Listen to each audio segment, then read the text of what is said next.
Good evening and welcome to the AMAC for tonight's high school South. Got me all twisted now. It gets catchy. It does. Well, like as soon as you smiled, I was like, wow. I mean, maybe it finally landed. You go ahead. Yeah, it screwed up the whole beginning though. Okay, so let's start over. Welcome to the AMAC for tonight's South Dakota High School Activities Association's football game. Watertown Arrows, Sturgis Scoopers. Can't wait. Yeah. Geez, if we're off to a start like that, it's going to be a great night for both of us. Just reset the whole broadcast? Yeah, just start over. So, okay, talking about football now, let's get into the meat and potatoes of it. Sturgis coming off of a big loss against Pierre, but prior to that, they beat a really good T team. Yankton, yeah. Or excuse me, Yankton team. Watertown beat a really good T team last week. So if you're Watertown, how do you feel coming into this one? You know, as a probably a little bit of Watertown bias, I'm really wondering which Sturgis team we're going to see. Is it the team that beat Yankton, you know, the perennial top 2 team for me 2 weeks ago, or is the team last week that kind of got ran out of the stadium by Pierre? I'm not sure. The Arrows aren't sure what they're going to get. They got to show up ready to play. But this team's really got a difficult read for me, Sturgis. I just don't know what to expect from them. 4-3, they've been good all year. I don't know if they're sputtering lately, or I just don't know which team we're going to see from them tonight. Well, it was interesting. I mean, Sturgis is definitely an interesting team in that 2 weeks ago, I mean, they not only did they play with, but beat an absolutely incredible Yankton football team. And then last week they played Pierre, and they lost that one 44-0. So it'll be interesting to see, like you said, which Sturgis team comes up, but I think we're gonna hear and call a lot of Jackson Cano, number 3, Sturgis quarterback. And looking at film, and I know you saw similar things on film too, that offense is really gonna go as Jackson does. Yeah, whatever he does, he's kind of the backbone of this team. If he's got a good game, they're going to be in it. If he struggles, they're going to struggle tonight. Yeah, for sure. And then carrying the load for Sturgis is going to be number 12, Peter Pye, I think is how you pronounce his last name. And he's a little banged up. Yeah, he's got his shoulder's a little banged up, but my understanding is that he's going to go. And but he's kind of a dog, so we'll see. I mean, he'll get after it. But the guy I'm really excited to see is number 44. I believe it's pronounced Zoel. If I'm sure I'm butchering that, but I'm excited the kid pops off on tape. Junior Scatable is what the nickname's supposed to be, is what I've been told. Sure. Absolutely. He's incredible. I mean, he does it both. He'll get plenty of carries. We'll see him defensively. He's going to hit some people. He's going to hit some people hard. People remember when they got hit by 44. That's just how it's going to be. Yeah, this Watertown defense was good last week against them. They did a lot of good things. It's going to take 2 backs tonight for Sturgis to get involved and be effective. So we're going to see a lot of both of those guys. If we're talking about Watertown may have played its best game last week. Especially defensively. Defensively, they were incredible. Now, they didn't get the ball in the end zone, but hey, 5 field goals from Schlott, not bad. They said if the game would have been at home, we talked about he would have ran away with that Dakota Land player of the game. For sure, absolutely. And I think what I loved, my most favorite part about that, for those that don't know, he missed the first field goal of the game. Yeah. And then he responds and bounces back by drilling the next 5. It shows great composure, great consistency. Hats off to that kid. And, I know that offense and defense are a large part of the game. Yeah. But he delivered what he needed to and really carried the Arrows, especially scoring. Yeah, absolutely. And one of those field goals that he made, Tyson, was 40-plus yards, 42, 43 yards, right around there. I mean, that's a big boy kick. That's a luxury to have in high school football, Class AA, any division of football. That's something.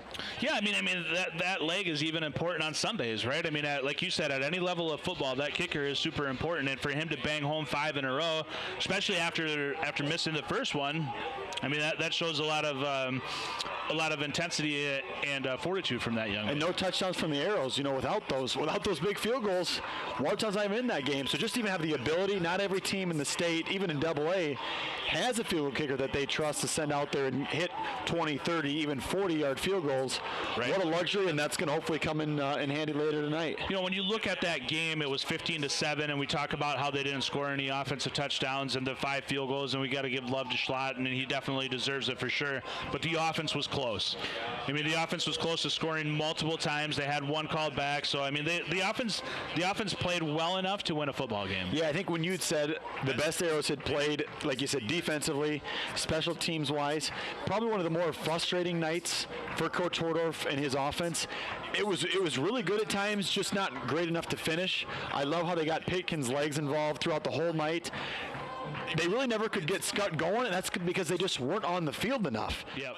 But the intricacies and the nuances of this offense, getting him involved at this time of year, I've told you before, I don't love running quarterbacks throughout the whole season and early in the year. This part of the year is great. Yeah, when the games matter, you got to win them, especially into the playoffs. That quarterback's got to be used to getting hit and running the ball, and last week he did a ton of it. And even though it didn't get in the end zone, it got the Arrows in field goal position and got them the ability to win that game. Hey, the biggest difference in that game last week with T, and we'll put T to bed after this, is the biggest difference in that game. We talked about the field goals. We talked about not getting in the end zone and everything. However, Marcus Pitkin and the Arrows offense did not turn the ball over once. Right. And the T offense turned it over 4 times. Yep. The defense caused 4 turnovers. And anytime that you win the turnover battle 4-0, in all likelihood, you're going to win a football game. Yeah, if I told you Watertown didn't score any touchdowns last week, you'd have said, well, God, how bad did they get beat? Right. So it's hats off to the defense keeping them in it. Hats off to Schlott for drilling those field goals. We're going to turn it over to Ryan Neal, our PA, for the greatest song ever composed. And when we're done with that, we'll come back and we'll get ready for kickoff here. Good evening, ladies and gentlemen, and welcome to Watertown. Tonight we are pleased to welcome our guests from Sturgis High School. This contest is being conducted under the guidance and regulation of the South Dakota High School Activities Association for the enjoyment and educational benefit of high school students. Good sportsmanship and respect for officials and their decisions will be expected of everyone. Failure to do so could result in removal from this event. At this time, we ask you to please stand and join us in honoring America with the playing of our national anthem. Please show the proper respect to the flag by removing your cap or hat and stand at attention with your right hand over your heart. Veterans and active duty military personnel not in uniform may salute the flag. Tonight's national anthem is being performed by the Watertown High School Band under the direction of Austin Forum. Ladies and gentlemen, our national anthem.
Okay, so we'll put T to bed, and now let's spend a little bit of time talking about Sturgis. We talked about their quarterback a little bit and his ability to how the offense is going to move around him. So let's talk more about Jackson Cano here a little bit. Jackson seems to be, to me, just the few games that I watch, he seems to be the type of runner or the type of quarterback that looks to run a little bit more than he likes to throw. However, he can beat you with his arm a little bit. I mean, he's got a good, strong arm. But that dual threat quarterback that we often see in high school, what's the best way to approach that, and how do you stop that? It's kind of a nightmare. You got so many things going on as a defensive player, so many other keys that you need to read, that one extra element, no matter what level of football you watch, high school, college, the NFL, when there's that running element involved, that linebacker, that defensive end, whether it's a spy or some type of contain, you always need to keep an extra set of eyes on him. If you're not doing your job, if you kind of get lost in coverage or just kind of pass rushing and not keeping lane integrity, he's going to take off on you. He's going to cause some problems. For me, that's really got to be the biggest difference between those two games, Yankton and Pierre. One team was disciplined containing him, and one was not. If the Arrows can find a way to always be aware of where he is at, to me, that's going to be a big determiner of how this game goes. So what we'll see a lot with this offense too, Tyson, is we'll see the quarterback Cano. He'll put it in the belly of his running backs, and then he'll hold there and talk to us about what he's looking for when he's holding the ball in the belly of the running back. On this defense for the Arrows, he'll be looking backside typically like a Hunter Peterson. If he's crashing down to come tackle that running back, the left tackle, we'll say, is going to leave him unblocked. If he's crashing down hard to tackle the running back, he's going to pull that ball, wrap out around the edge, and try to take off. It's the outside linebacker's job then to not get caught up in that flow, to contain him. If Hunter Peterson just sits there, keeps his shoulders and his feet square, then he's going to give that ball to the running back, and he's going to try to cut up in a gap. And that's what makes it tough on that backside outside linebacker, is you don't really know where you're going to fill. It can be dependent on either the job that your defensive end has, or if he does his own thing and just tries to make an instinctive football play, it can get him caught up a little bit. So he almost has to read and react, or just trust his guy's going to do his job. But that's what that quarterback's looking at. The other, two guys that we haven't talked about on this Scooper offense is number 2, Ethan Graff, and then number 23 is Brody Royer.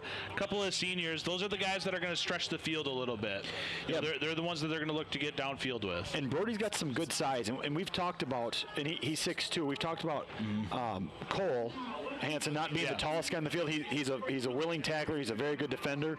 Do you look to exploit some of those height differences, and take some shots over the top? We haven't maybe seen it a ton for Sturgis taking advantage of it, and it's not going to get any easier tonight.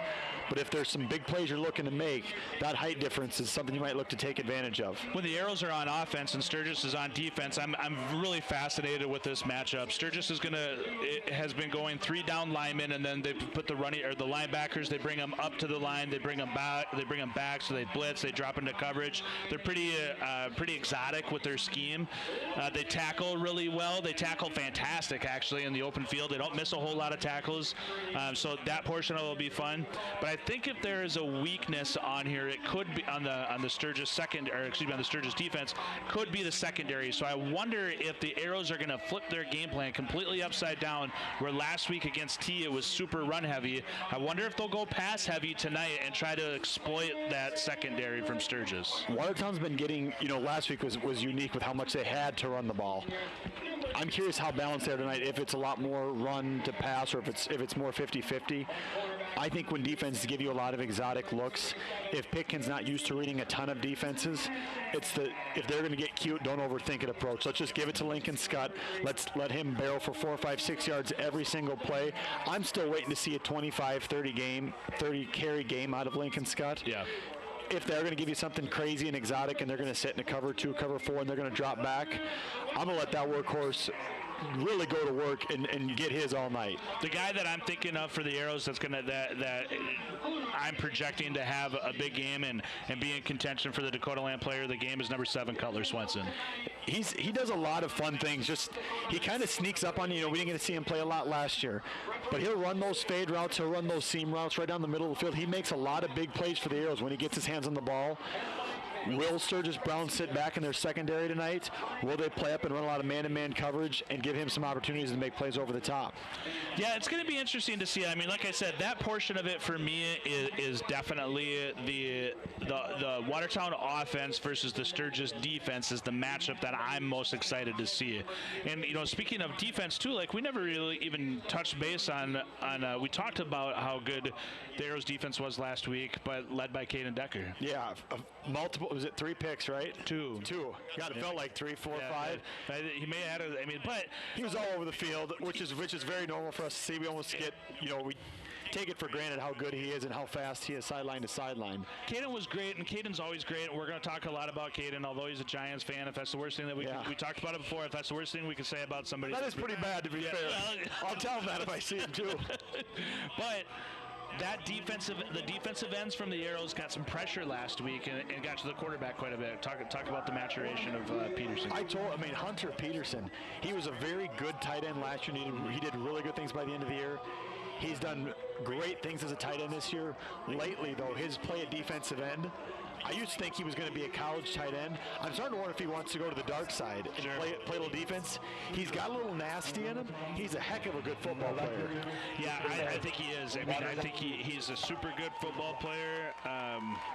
It's just going to be fun to see this game. You know, like, this is our 4th home game this year. We really haven't had a good one. We had a rough outing against Jefferson. We had a rough outing against Pierre. We roughed up Douglas a little bit.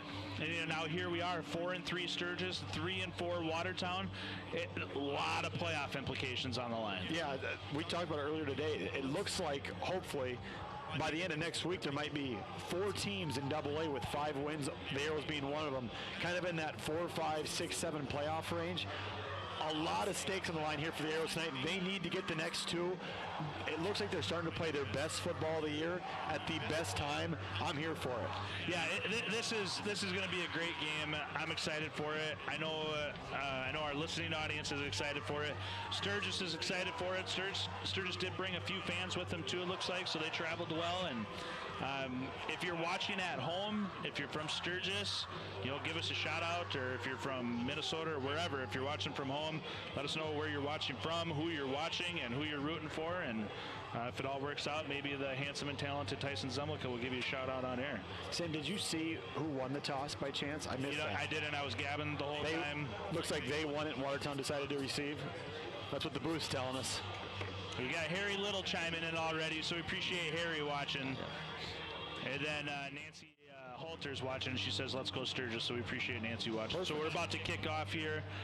Watertown's going to start with the ball. Yeah, this is going to be, in all likelihood, this game is going to be great. It has all the makings of an all-time banger. So Sturgis is going to kick off. And we are underway, Tyson, and that's going to go all the way down to the 20, and Cole Hansen's going to get it. He backs up. You always saw, don't back up on a kick return. Go ahead and block. So before we get started with the game, we're underway here. I do want to give a shout out to Sturgis Brown Scoopers, number 7, Seth Burton, 6'2" corner wide receiver senior. Seth is at home and watching the game with us from the couch. And Seth, I just want you to know that we are thinking of you. We're praying for you. Hope you enjoyed this game, and God bless you and your family, man. And you'll be good, right? Yeah, prayers to you in this time. Yeah. I know your team's thinking of you, and I know they can't wait to have you back next week. But we're thankful you're joining along with us. And again, prayers to your family. All right, we're underway here, and they're going to start off throwing the ball, and that time to Swenson, and pick up 5-6 there, Tyson? Yeah, did you say Cutler, or did you say Kessler was your guy to watch? Cutler's my guy. Cutler's the one to be fair, I should have just dropped Swenson. You should have just said Swenson's my guy. Well, you were 50% of the way there. Swenson's my guy. I feel like that's probably fair enough. We'll count that one. That's the matchup though that I'm really interested in seeing is to see how the Watertown offense attacks the outside of the field, and if they're going to get after the corners, if they're going to throw the ball more than they're going to run. And here we're under center, pitch to Scott. And good to see some good acceleration there from Scott. But I'm telling you, man, that Sturgis tackles very well. They are very sound defensively against the run. And I said, you'll see the second, the linebackers in the secondary as they line up. I expect to see a lot of Lincoln Scott tonight, whether they go sideways or right down the middle with him. I'm telling you, I want to see 25, 30 carries out of that young man. I just want to see him beat a defense up 4, 5, 6 yards at a time. I don't know if we'll see it. I think we're going to see Pickens' legs and Pickens' arm tonight. I mean, this has all the makings of a big game here from Pickens, and shows you how much I know. Scott goes right after him. He's tackled by number 12, and we're going to call his name a lot. I feel like it's Peter Pye. I don't know if that's how it's pronounced. It's P-I, so we're just going to go with 12. Maybe go with Peter. I don't know. Call him Peter. Yeah. Kind of ran into a brick wall there, Pye did. Lincoln Scott's not an easy guy to tackle one-on-one. He absorbed. No, but that's a perfect example of what I was talking about with Sturgis. They tackle well. They tackle in the open field well. They're very sound as far as it goes with their rush integrity. So the Arrows are going to kick this off here at 2nd and 6 after the Scott run. Pickens going to keep it, make a couple guys miss. Another guy that we really need to mention for Sturgis that we haven't talked about yet is, I believe it's number 70, Jens Iverson. A big guy right in the middle of that defensive line. Yeah, he's a hard guy to miss. 6'3", 215. Yeah, he's a big dude. So after the pick and run, it's going to be 3rd and 5 for the Arrows here. And at this point, you can really do anything at 3rd and 5. Yeah, if you can pick up 3-4 yards heading on this first drive, they're going to try to be aggressive. 3 up top, 2 on the bottom here. Picking under shotgun. Look at this Hunter Peterson. Yeah, there it is. Right there. Oh, he dropped it. I think he caught it, Sam. They did call it incomplete. They took a while. Yeah, no, I thought he caught it. It hit his hands, and then it bounced right back up. Yeah, I was wondering if it once went off his foot because they didn't stop the game at all. Here we're going to see a replay. Yeah, right in front of his feet there. Yeah. Great camera work by our team at Aero TV, courtesy of Dakota Land Federal Credit Union and DFS Insurance. That was great work there. Yeah, the ball bounced right in front of his feet. Yeah, I thought it went off his toe maybe because they just didn't blow the whistle very fast. That's the old Jason Witten wide choice route. Get a half yard in front of the sticks, catch it, and just fall forward. But yeah, good. Wasn't able to quite hang on. Good design, good execution, did everything but, catch the ball. Yeah. Hit him in the worst spot. Right in the hands? Right in the hands. He ain't going to drop many of those. No, he won't, and he'll get an opportunity to come back here. So 9 minutes left. The Arrows go to pick up 1 first down and then punt. Getting caught up here on the chat a little bit. Alan Moen says, watching from Iowa, go Arrows. Georgia, help me there. But Pam Miller is watching. Tatum Larson from Chicago, go Sturgis. And then Rebecca Johnson's cheering for Sturgis down in southeast Iowa, number 70. Appreciate you guys watching. Is that Go Gorilla? Yes. That's tough for me. I'm fat and old, man. I got the bifocals. Don't see those all that well. I get you. You're looking for first names and. 5-yard penalty on the Arrows. Geez, the ref mic's working well tonight. I feel like he's right next to us. That's good. We can hear it. Yeah, I like that. We need all the help we can get. That's true. So it's going to bring up that's 5 yards on the Arrows, so a 1st and 5 here. And then here, that's exactly what we talked about. And even our camera guy got deked out on that one. We're going to see a lot of that. We're going to see a lot of Cano holding the ball in the running back's belly for as long as he can. And then he'll pull it out and run, or he'll hand it off. See, I'm not saying that was the wrong choice by him, but that was a nice tackle on the backside by Gavin Robinson.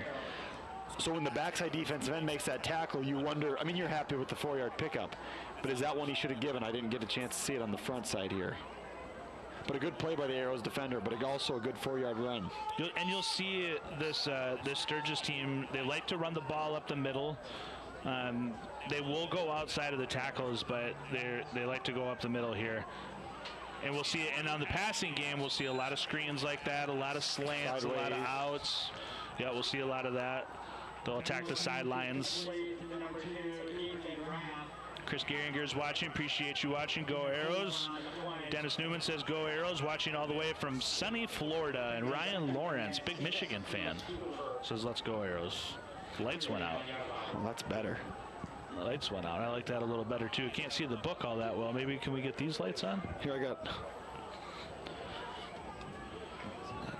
Can we get these on?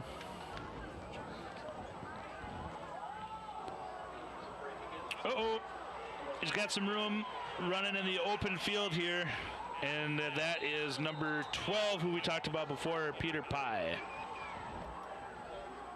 Hey, can we get these?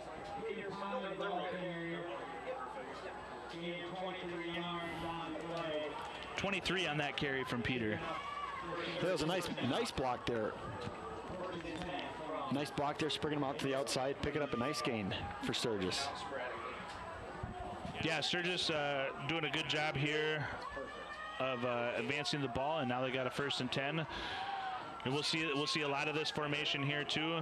And this time he hands off to 44. That's the other guy that we talked about a lot too, and that's Zoel Iron. Caden Decker and Cooper Ketwig in there on the tackle for the Arrows. See how big Hunter Peterson is there standing next to Caden Decker. Yeah. He's a big man. Yeah, he really is. Running at him is tough, but whether you're running at him or less than him, it's just pick your poison on whichever edge you're going to go to. And we'll see Sturgis spread out a lot. Formations are all going to look, fairly close, but they do so many different things out of those formations. Yeah, they're spreading them out, always. Yep. One step, quick slant in there. And Picks that's up something, first down. If you're Sturgis, you're going to take all night. If they're that far off you on that third receiver, they're going to give you 6, 7, 8 yards. You're going to take it all night. Yeah, absolutely. And Gage West, number 14, we haven't talked about him. Good frame, 6'2", 210 pounds. Got big for his quarterback there, turned around, gave him a target. And we haven't seen, correct me if I'm wrong, we haven't seen as much downfield passing over the middle. So that's not the area you want to be quite as far dropped off in coverage either. 1st and 10 here. Ball's on the 32-yard line. Nope. Sorry, the board didn't update yet on that one. Oh, ball's on the ground. I think Watertown should have jumped on it.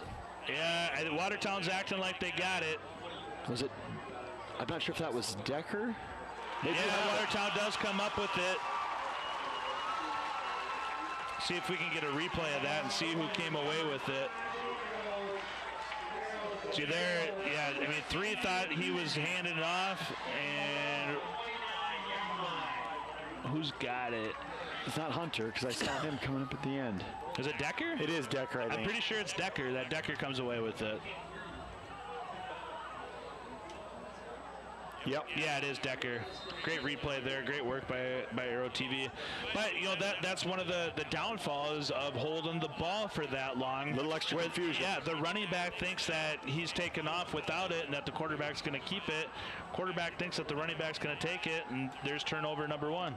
Nice play. Great play call. Pick into Scott. That's a big one for Mr. Lincoln Scott. Great play call, good design, good execution. Great time. They bring an extra guy off that edge over there. Perfect time for that play call. Big pickup for the Arrows. Yeah, and taking advantage of the aggressive nature from Sturgis' defense. I mean, we're going to see that. Like we said, they're going to have three down linemen. They're going to have the 4 linebackers up, and they're going to get crazy and exotic with it too. Carson Hurts says go Arrows, and Janine Rewhirling says go Arrows. And my brother just sent me a text. My mom and my aunt are watching from South Carolina. So even when they're out of town, they're watching. Shout out to my mom and my aunt. Speed sweep to Hunter Peterson. Oh boy, he just stuck that foot in and got north real fast. You don't expect a guy his size to get like that. I like Pickett under center. It's again, it's something different. It's a different element to this offense, something different for the defense to game plan for. Any extra unique, creative formations are always good. Makes it tough on a defense. Hey, and Hunter Peterson, let's not forget, he's 6'3", 225 pounds. Takes a speed sweep. Yeah. Drops, stops on a dime, sticks his foot in the ground, and gets north and south and gets a bunch of yards. And that's a tough play. When you see a tight end coming across the formation in motion like that, you expect lead block. For sure. Not 225 pounds coming downhill at you. Picking back in shotgun here. This time he's going to hand off to Scott. Scott's going to be patient, and pick up enough for a first down. Yeah, 4 more. I love every time he's got the ball in his hands. Lincoln Scott, I feel like, is always falling forward. He's always carrying guys with him. Mm-hmm. Always picking up first downs, making big plays for the Arrows. Yeah, and when he gets his shoulders squared, you're in trouble. Yeah, he's kind of a load to bring down, but he's a fast, powerful guy as well. I think they're going to keep using him as much as they can tonight. Yeah, I mean, so far so good. I mean, they're proven to be able to move the ball a little bit. Let's see if they can capitalize and finish and get back into the end zone. And there's Pickin. Yep, there we go. There's my guy. Yeah, stay on your feet, young man. Hey, great throw and delivery from Pitkin. Saw it, recognized it, got the ball out quick. Yeah, nice catch there by Cutler, and not going right down, trying to pick up as many extra yards as he can. There's definitely an advantage in size there on the outside that the Arrows can take advantage of and attack this secondary. Yeah, we talked about it in the pregame, how we thought Sturgis was going to try to maybe take advantages of some of those height differences. So far, it's for the Arrows. Yeah, I mean, good drive here. Nice mix of run and pass. Moving the ball, matriculating the ball down the field. Like that? Yeah, I do. Yeah, that's all right. This time we're going to have a guy in motion here, and out of shotgun, give it to Scott. Not much there for Scott. Back to that, sound tackling that you see from Sturgis, and we'll continue to talk about it as the night progresses. Heidi Mayer Cruz says, go Scoopers, appreciate you watching. And Amy Ingle says, go Sturgis, appreciate you watching, Amy, as well. Bring up a 2nd and 7 here, Tyson. What do you like here? Well, they used to say 3 yards in a cloud of dust. We got 4 downs and we're using them all. If it ain't broke, don't fix it. Hey, here we go. Pickens back under center. I love it. This time, play action, better. Love that. Roll out, bootleg. Love that. Finds, who do we got there? That's Gavin Robinson. And he's got a good size, too. I love getting Pitkin out in space. Yeah, I think when the run game's been effective, we have not had a run that's been shorter than 3 yards per carry yet. Then you break out around the edge of the play action, sets it up beautifully. Yeah, that was fantastic. And, of course, our friend Maddie watching number 64, Go Arrows. You know who number 64 is. Andrew Dahl. That's our boy. That's our state champion center, Andrew Dahl. I formation here for the Arrows. We've seen some of that this year, too, and I love how they will do everything behind that. Good job of Scott holding on to the ball there. Arrows got to be careful there, too, though, because Sturgis will get after that ball. We'll see a peanut punch a lot. I like that shot out on the peanut punch. Tell us what a peanut punch is. The GOAT. The GOAT. Charles Tillman always going after the ball. Played a corner for the Bears. Yep. And relentless about going after that ball when he was in a ball carrier's hands, always punching it, trying to force a fumble. He did it better than anybody. Yeah, revolutionized the game. We see that from Sturgis here. I do like back in the I formation here, the Arrows have been able to have shown that they can run and pass out of this formation. This time they're going to hit number 8 here. Yeah, he's got him wide open, Tyson. Touchdown. Yeah, get in there, young man. Get in there, young man. Corbin Hansen with a touchdown for the Arrows. No, I think he's gonna be short here. I think they got him down to the 1. No, he's in. I don't know if you need instant replay. He had that ball in. Replay can show it and back me up, but I'm telling you, he was in the end zone, Sam. I had a pretty good view. Great play. Again, great design. Good job of Pitkin getting out. Unless he steps out. Watch him stick out his hands here. Yeah, that's a touchdown all day. That is a touchdown all day long. Did they say he stepped out?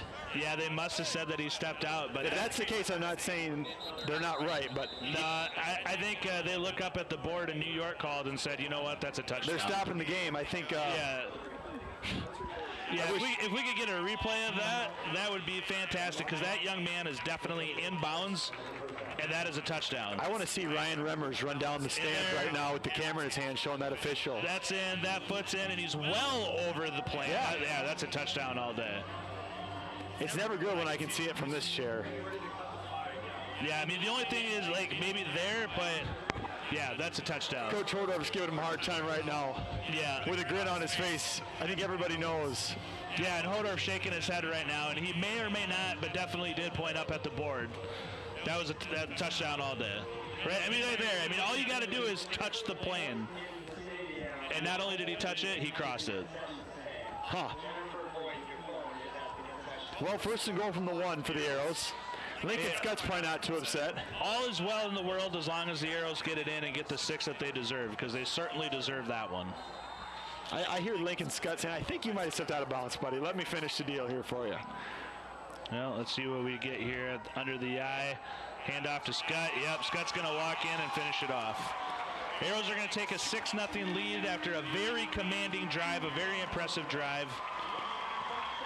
Love that light show, too. The light show is nice. It'll be great next year when we can see it. Too much? Too much. Great job by the Arrows offense there. Hey, what is one of the best things in football that we talk about all the time? Turnovers are great, but what's better than turnovers? Scoring off a turnover. Yeah. Capitalizing. Yes, points off of turnovers. Points off of turnovers, it's a beautiful thing. Fake! Oh, he got the Option. old fake! He's going to walk it in!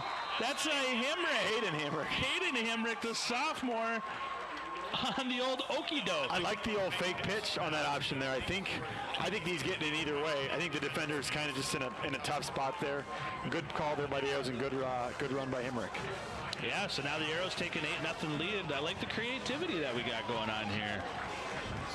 I think if I ever run into Trayton in public, I'm going to tell him I think his brother's faster than him. So here we see the drive summary here. Start off great with that little quick pass to Scott. Hemrick showing off his arm, hits Swenson on the sideline there for another big chunk. Then we'll see the touchdown, not touchdown. Nice run here by Scott as well, picking up a few more yards, grabs the first down. Love this play here. Bootleg to Robinson there. This is the touchdown, not touchdown. Arrows maybe got away with the block in the back there. I didn't see it. On Swenson. I think you're right. Yeah, Arrows maybe got away with one there. And then Corbin Hansen leading the way on that dive for the touchdown to Lincoln Scott. Yeah, and then on top of that, you get the old okey doke, the fake extra point, run it in for 2. Haven't seen that this year either, Tyson. So it's a little different wrinkle in the. Saved it for the right time. Yeah, it's good. Now last week's MVP, Schlott coming in to kick off. We'll see if he puts this through the uprights just for fun. I'd be willing to bet he might kick it into the next county. All the way down to the 5 about. Fielded cleanly. Tackled down. I think that was number 23. 23, yep. Brody Royer. What a nice pickup. Yeah, that was a good run by Royer. Out to the 30-yard line. He might be banged up a little bit now. You see him on the sideline just maybe trying to catch his breath. Getting some help there. Hope he's okay.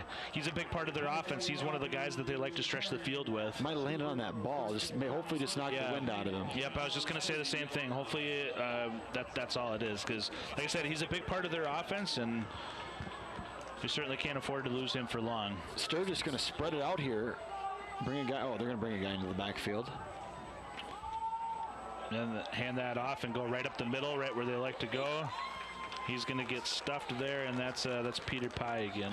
A great downfield block by Jack Jolly, number 20 for Sturgis. That's a pretty solid name, Tyson. That's what I was thinking. That's a football player's name. Jack Jolly? That's a great football player's name. It's going to be a 1-yard gain after that. At some point, Sturgis is going to have to show that they can move the ball down the field with the passing game. We saw that the Arrows' run defense last week was pretty mighty, so we'll see what Sturgis does here. And then now they are going to pass. That quick passing game, like we've talked about. Yep. And they've had some success on it. Yeah, for sure. To have a good drive last drive, just didn't sustain it to any points. Yeah, they did have it. To be fair, and to your point, I mean, they had a great drive last drive. They were able to move the ball down the field and just had the untimely fumble. Christensen's coming off the field here, getting a little bit more pass rush, some fresh legs in there for the Arrows. So it's going to bring up a 3rd and 9, Tyson, and if you're the Arrows defense, this is exactly where you want to be. Yeah, I think it looks like Caden Decker on the short side of the field. Good chance he's coming on the blitz. We'll see what this downfield passing game looks like for Sturgis on 3rd and 9. And here comes Caden Decker. See it held. Yeah, listen, that pocket held up well for him, for the quarterback for 3, and he had time, but just like we said, there. It's not something that we see Sturgis do a lot. Is that down? So when you get into the 3rd and longs, it's a strength for Watertown, and it's maybe more of a weakness that we've seen for Sturgis thus far. Yeah, I mean, no team really wants to be in 3rd and long ever. I mean, that's not how you design your offense. But I mean, this Sturgis team loves the option. They love to run, and the quick slants and the crossing routes, not the deep downfield targets. Yeah, and so like I said, I mean, if you're the Arrows defense, that's exactly where you want to be. So it's going to bring up a 4th and 9. Punt is away. It's going to take an Arrow bounce. So about 42, 43. Good starting field position for the Arrows. Arrows have had 2 drives. One ended in a touchdown, the other one ended in a punt, but they've shown that they've been able to move the ball. I do like the balance of the throw and pass here, or excuse me, the throw and run. Yeah, and mixed in with that play action. This run game has been efficient so far, unlike what we saw last week. So with the run game being efficient, it's opened up the pass, it's opened up the play action. Watertown's offense has looked good, other than, like we said, if we're nitpicking, maybe a drop by Hunter Peterson wasn't the sharpest moment. Other than that, they've been very efficient. Yeah, they really have, and I'm loving the I formation and their ability to play action and bootleg out of that. It's fun to watch. I love picking outside of the pocket, let them get creative, extend plays. He's keeping it here. Keep it this time. And again, we'll see that sound tackling from Sturgis. So Pickett picks up a few there, just one, 2nd and 9. I wonder if we'll get another play here. I think they're going to be content. Yeah, Hodorf looks like he's content to go into the second quarter with an 8-0 lead and a 2nd and 9. Yeah, I don't blame them. This is kind of the game that the Arrows want to play. Yeah. And I'd take this to the quarter as well. Maybe I'd get up there and hard count it, but I wouldn't snap the ball either. Yeah, no, I agree. I mean, I think if you're the Arrows, this is you couldn't draw it up any better.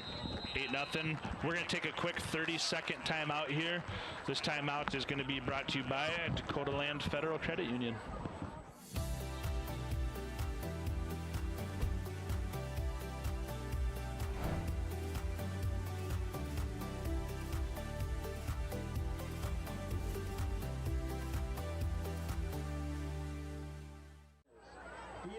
Certified public accountants and consultants. The wheel All right, we are back. Appreciate Dakota Land Federal Credit Union and DFS Insurance for being exclusive partners for Arrow TV. So Tyson, 8-0. Good start for the Arrows. Tell me what you like about the Arrows offense so far. Efficient with the run game to start. Yeah, for sure. I think other than really that last run there by, I was going to say Hemrick, by Pitkin, it's only been a 3-yard carriers or more. They've been very efficient staying ahead of the chains. That's opened up the play action, the mid-range game, downfield. It's all been good so far for the Arrows. So stay ahead of the chains. They got a little bit of work to do here on 2nd and 9, but they've looked sharp. Yeah, Arrows look sharp. I love what they're doing with Pitkin tonight. Bootlegging him, getting him out of the pocket, extending the play, letting him use his athleticism and his creativity. And they're doing a great job of moving the ball down the field. We'll go back into the shotgun here with Marcus. Marcus looking, yep, through the hands of Swenson. Good job by Thronson there, just pushing him out after the interception. Yeah, lucky he was there. Yeah, I think Peter houses that one. We got a flag here. We'll see if this bails the Arrows out, but I'm guessing it's probably more blocking the back. I think it was on the return. Probably. Yep. Yeah. Number 9.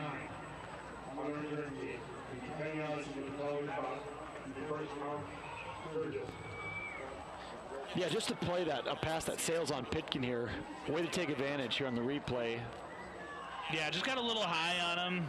I mean, 55 seemed to be kind of barreling in on him and affected his throwing. You know, he pushed. 55 did a great job, and 55 is Tanner Golden, and he pushed the Arrows offensive lineman right into the face of Pitkin, and it affected his throw. And no surprise to anybody, Peter Pye comes out with a big play for Sturgis. Yeah, great play for Sturgis. I mean, they get the turnover, and we talked about it. Now let's see if Sturgis is able to capitalize off the turnover like Watertown did. I know this looks like it's kind of got the making for a low-scoring game, but I think the Arrows' offense is going to continue to score points. Just about at any rate, I see this being just about 4-down territory here for Sturgis the rest of the way. Option Ooh, here. that option's not going to help. Yeah, no, that is very well defended by the Arrows. And that accepting the ball there on the option was Wyatt Marler. And if you're Wyatt, you're like, no, don't pitch that back to me. I'm 10 yards deep, and there's 3 guys just ready to knock me down right away. Take the 2-yard loss instead of the 5-yard loss. Yep, exactly. And then number 5 there for the Arrows makes that tackle, and that's Cooper Ketwig, so he was right on top of it.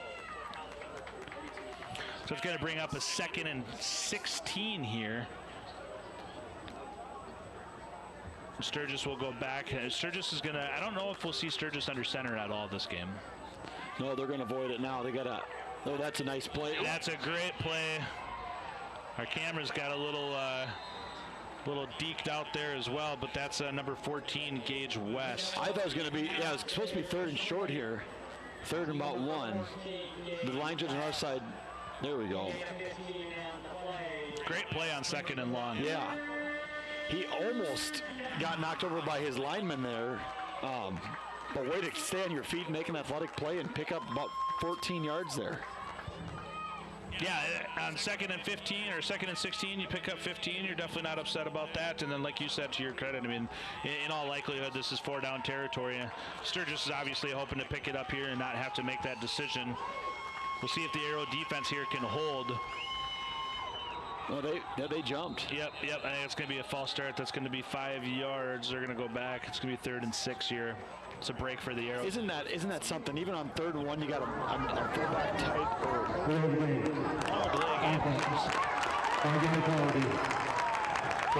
but you got a fullback tucked up right underneath the line of scrimmage, and you're still going sideways with the ball. That's just how their offense works. They don't want to pound it right down the middle. They want to go sideways to pick up their yards. And if that's what your offense does, that's okay. They would have had a 1st down there. Yeah, and I don't know. It's interesting.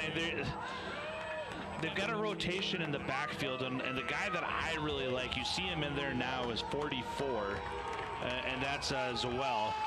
They can try to pick up a few yards here to make it fourth and manageable? I think so, yeah. If they get into 4th and 2, 4th and 1, you're okay with that. They're going to throw for it. Picked off. That's right in front of it. You can get one block. That's Swenson, cut inside. Get fast, young man. Ooh, a little hip drop tackle, but he saves a touchdown. Caden Decker with a nice block, but one more guy in there catching him. Hey, just like I said, Swenson's my player of the game. Just a different Swenson, but I'll take it. There's no instant replay in the booth. Swenson stepped right in front of that.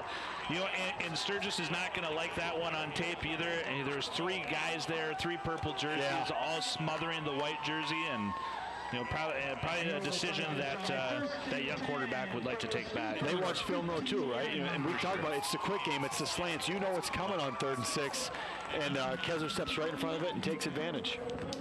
So Scoopers' offense has turned it over twice now, once by fumble, once by INT. Arrows' offense turned it over once, but we talked about it. Points off of turnovers. It's huge. It's backbreaking. Yep. It's such a swing of momentum. And now the Arrows have this great field position, and if they can punch this in for 6 more, interesting play. He's open. He's wide open. Look at that. What a beautiful design. A touchdown Arrows. Hunter Peterson somewhere. Coach Huth is grinning and smiling from ear to ear. Beautiful play design. Absolutely beautiful. Huth and Castle get together. We haven't seen that this year either. And listen, Tyson, talk about the importance of the offensive line on this play. Yeah, got all day to pass. Pitkin get a darn near ran it. I thought he was going to take off and go. But Hunter Peterson, a guy you probably shouldn't leave uncovered. One of Watertown's best players, wide open in the end zone, easy touchdown for the Arrows. Offensive line massive on that. There's a lot going on. There's a lot of hand motion going on, a lot of fakes. And the offensive line gave Pitkin a lot of time to make that happen. And, of course, Schlatt bangs it home, make it 15-0. So take this time to get caught up on chat a little bit. Adam Winnings, go Arrows from watching from Fargo. Appreciate that. And Amy says, take it to the house, Sturgis. Go number 66. Carson says, nice job, Kessler. So that's great play from the Arrows. Points off a turnover. We'll talk about it and talk about it and talk about it. Talk about it again, Tyson. How big of it is it? I mean, what it looked like was going to be, it was a 1st down. It was going to be on that 3rd and 1, that lateral pass there. Get a delay of game instead. You basically are forced to throw one of your quick routes, your slant routes, goes the other way, and in basically 2 or 3 plays, it's instead of Sturgis being in scoring position, it's 15-0 Arrows. Yeah, pretty impressive. Good job.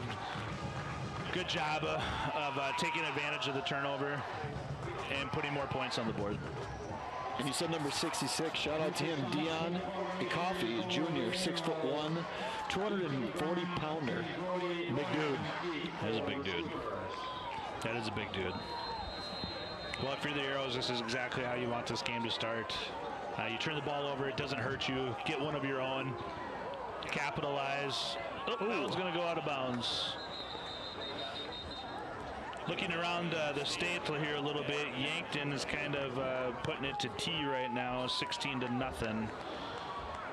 We'll see what else we got going on here.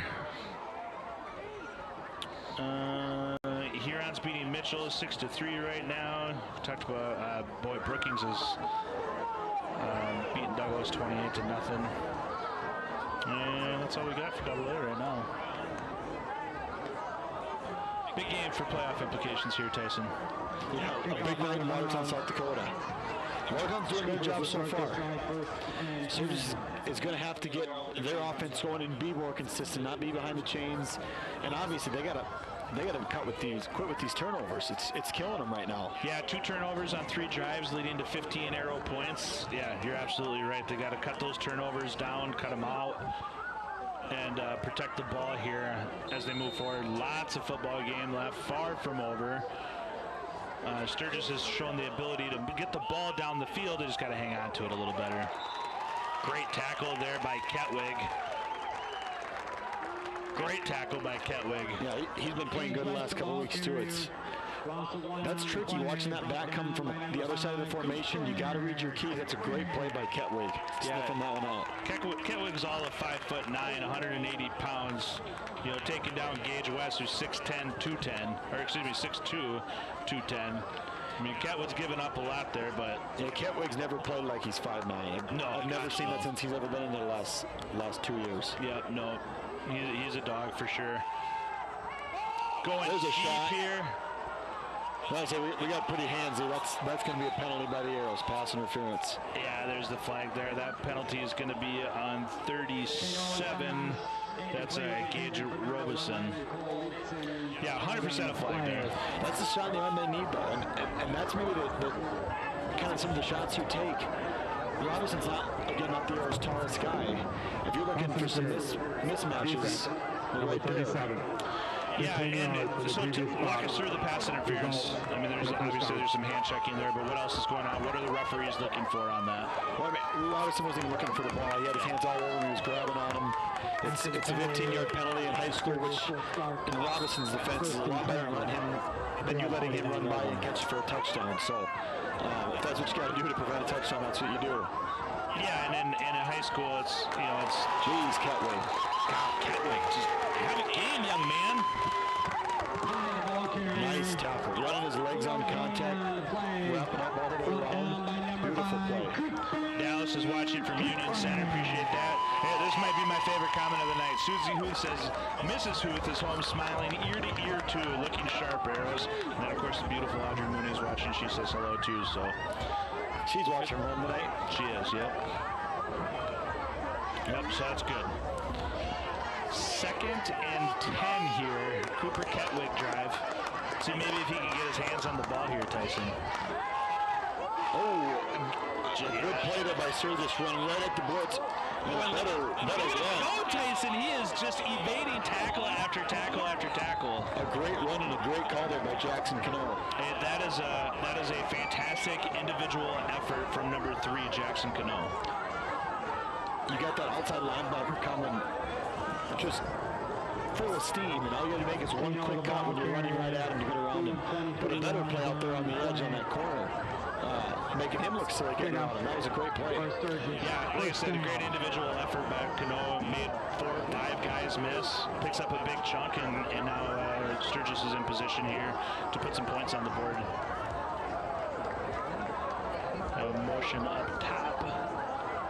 There has not been a lot of room for them running in the middle of the Arrows defense. And that's what I told you, man. Like, that's what they want to do, though. They want to run in the middle of the field. Earlier you mentioned that they like to go outside, but if they had it their way, I mean, everything would be right up the middle. We got a guy down here on the sideline for the Arrows. And Holdorf is not happy. And I'm pretty sure I saw a guy from Sturgis over on the sideline, and then the Arrow player down, and then Holdorf not happy.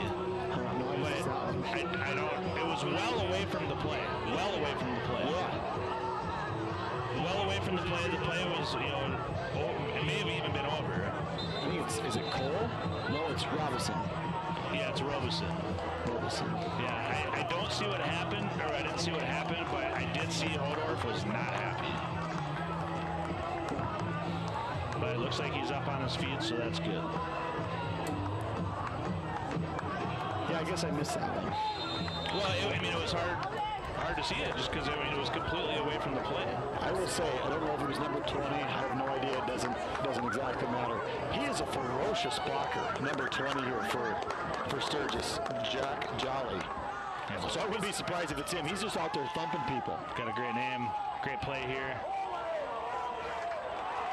Oh, nice tackle there. Yeah, good tackle, number 33 for the... He just subbed in for Robinson and made a huge tackle there for the Arrows. Yeah, that's Braxton Peterson doing his best Cooper DeJean impersonation, making that nice open field tackle. We got a penalty here, Sam? Yep, looks like it's going to be a holding here. Number 14.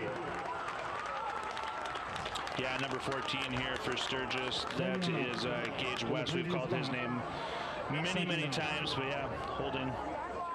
Arrows catch a break there, Tyson. Yeah, I said they're one shoestring tackle away from catching a huge break. Yeah, I mean, Sturgis goes from first down and picking up a good chunk of yards, and now they're going to push them all the way back. Yeah, Sturgis has done it to themselves so far tonight. The Arrows have looked fine, but Sturgis is probably more disgusted with the way they're playing than impressed with how the Arrows are playing. Yeah, I think there's just some things that Sturgis would like to take back. I mean, they're kind of shooting themselves in the foot a little bit with the turnovers, and now the big holding penalty. But the delay game penalty. Yeah, delay game. And here Sturgis does like to throw outside of the tackles, run inside the tackles. But yeah, I mean, and again, if you're Watertown, this is exactly where you want to be, 3rd and 12. Yeah, like you and I talked about, if Jackson Cano's having a big game, Watertown might be in trouble. And so far, we've only called his name on the one long run, and that's kind of resulted in that scoreboard looking at 15-0 right now. Are you in 4-down territory here, Tyson? I mean, you can't punt there. I think you are. They're going to run a hitch around a slant. They got to pick up 4 or 5 here. Even if they pick up 2 or 3, I'd say absolutely.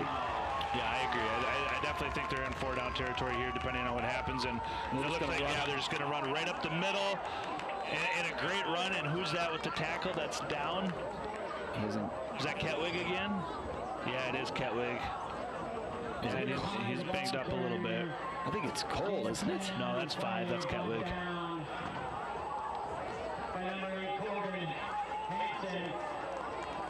Well, it's going to be 4th and 3 here, Sam. So obviously they're going for it now. They picked up enough yards. Huge play in the game for both teams.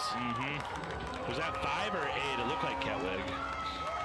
I got a bad glare on my screen here. I didn't see it.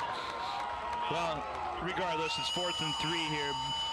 Big possession in this football game as we approach the end of this first half here. We get a timeout. Yeah, that's a good timeout by Sturgis. This is a big one. Yeah, this one you absolutely need. Yeah, and I think if you're Sturgis, you probably do that option here, right? Stick it in the belly of the running back and let your quarterback get creative. Try to get outside the tackles when you're on here. The only thing, if you're going to go back to that trip set, I really like that 3rd receiver just running a 4 or 5 yard hitch, running up on that safety, that outside linebacker, pressing him to drop into his break, and just turning around and putting it on his chest. It's kind of worked for Matt Will so far. It's that slant route coming into the middle of the Arrows defense where there's veteran guys that play very strong defense. I think I'd stay as far away outside as I could and just get to those 3 or 4 yards and turn around.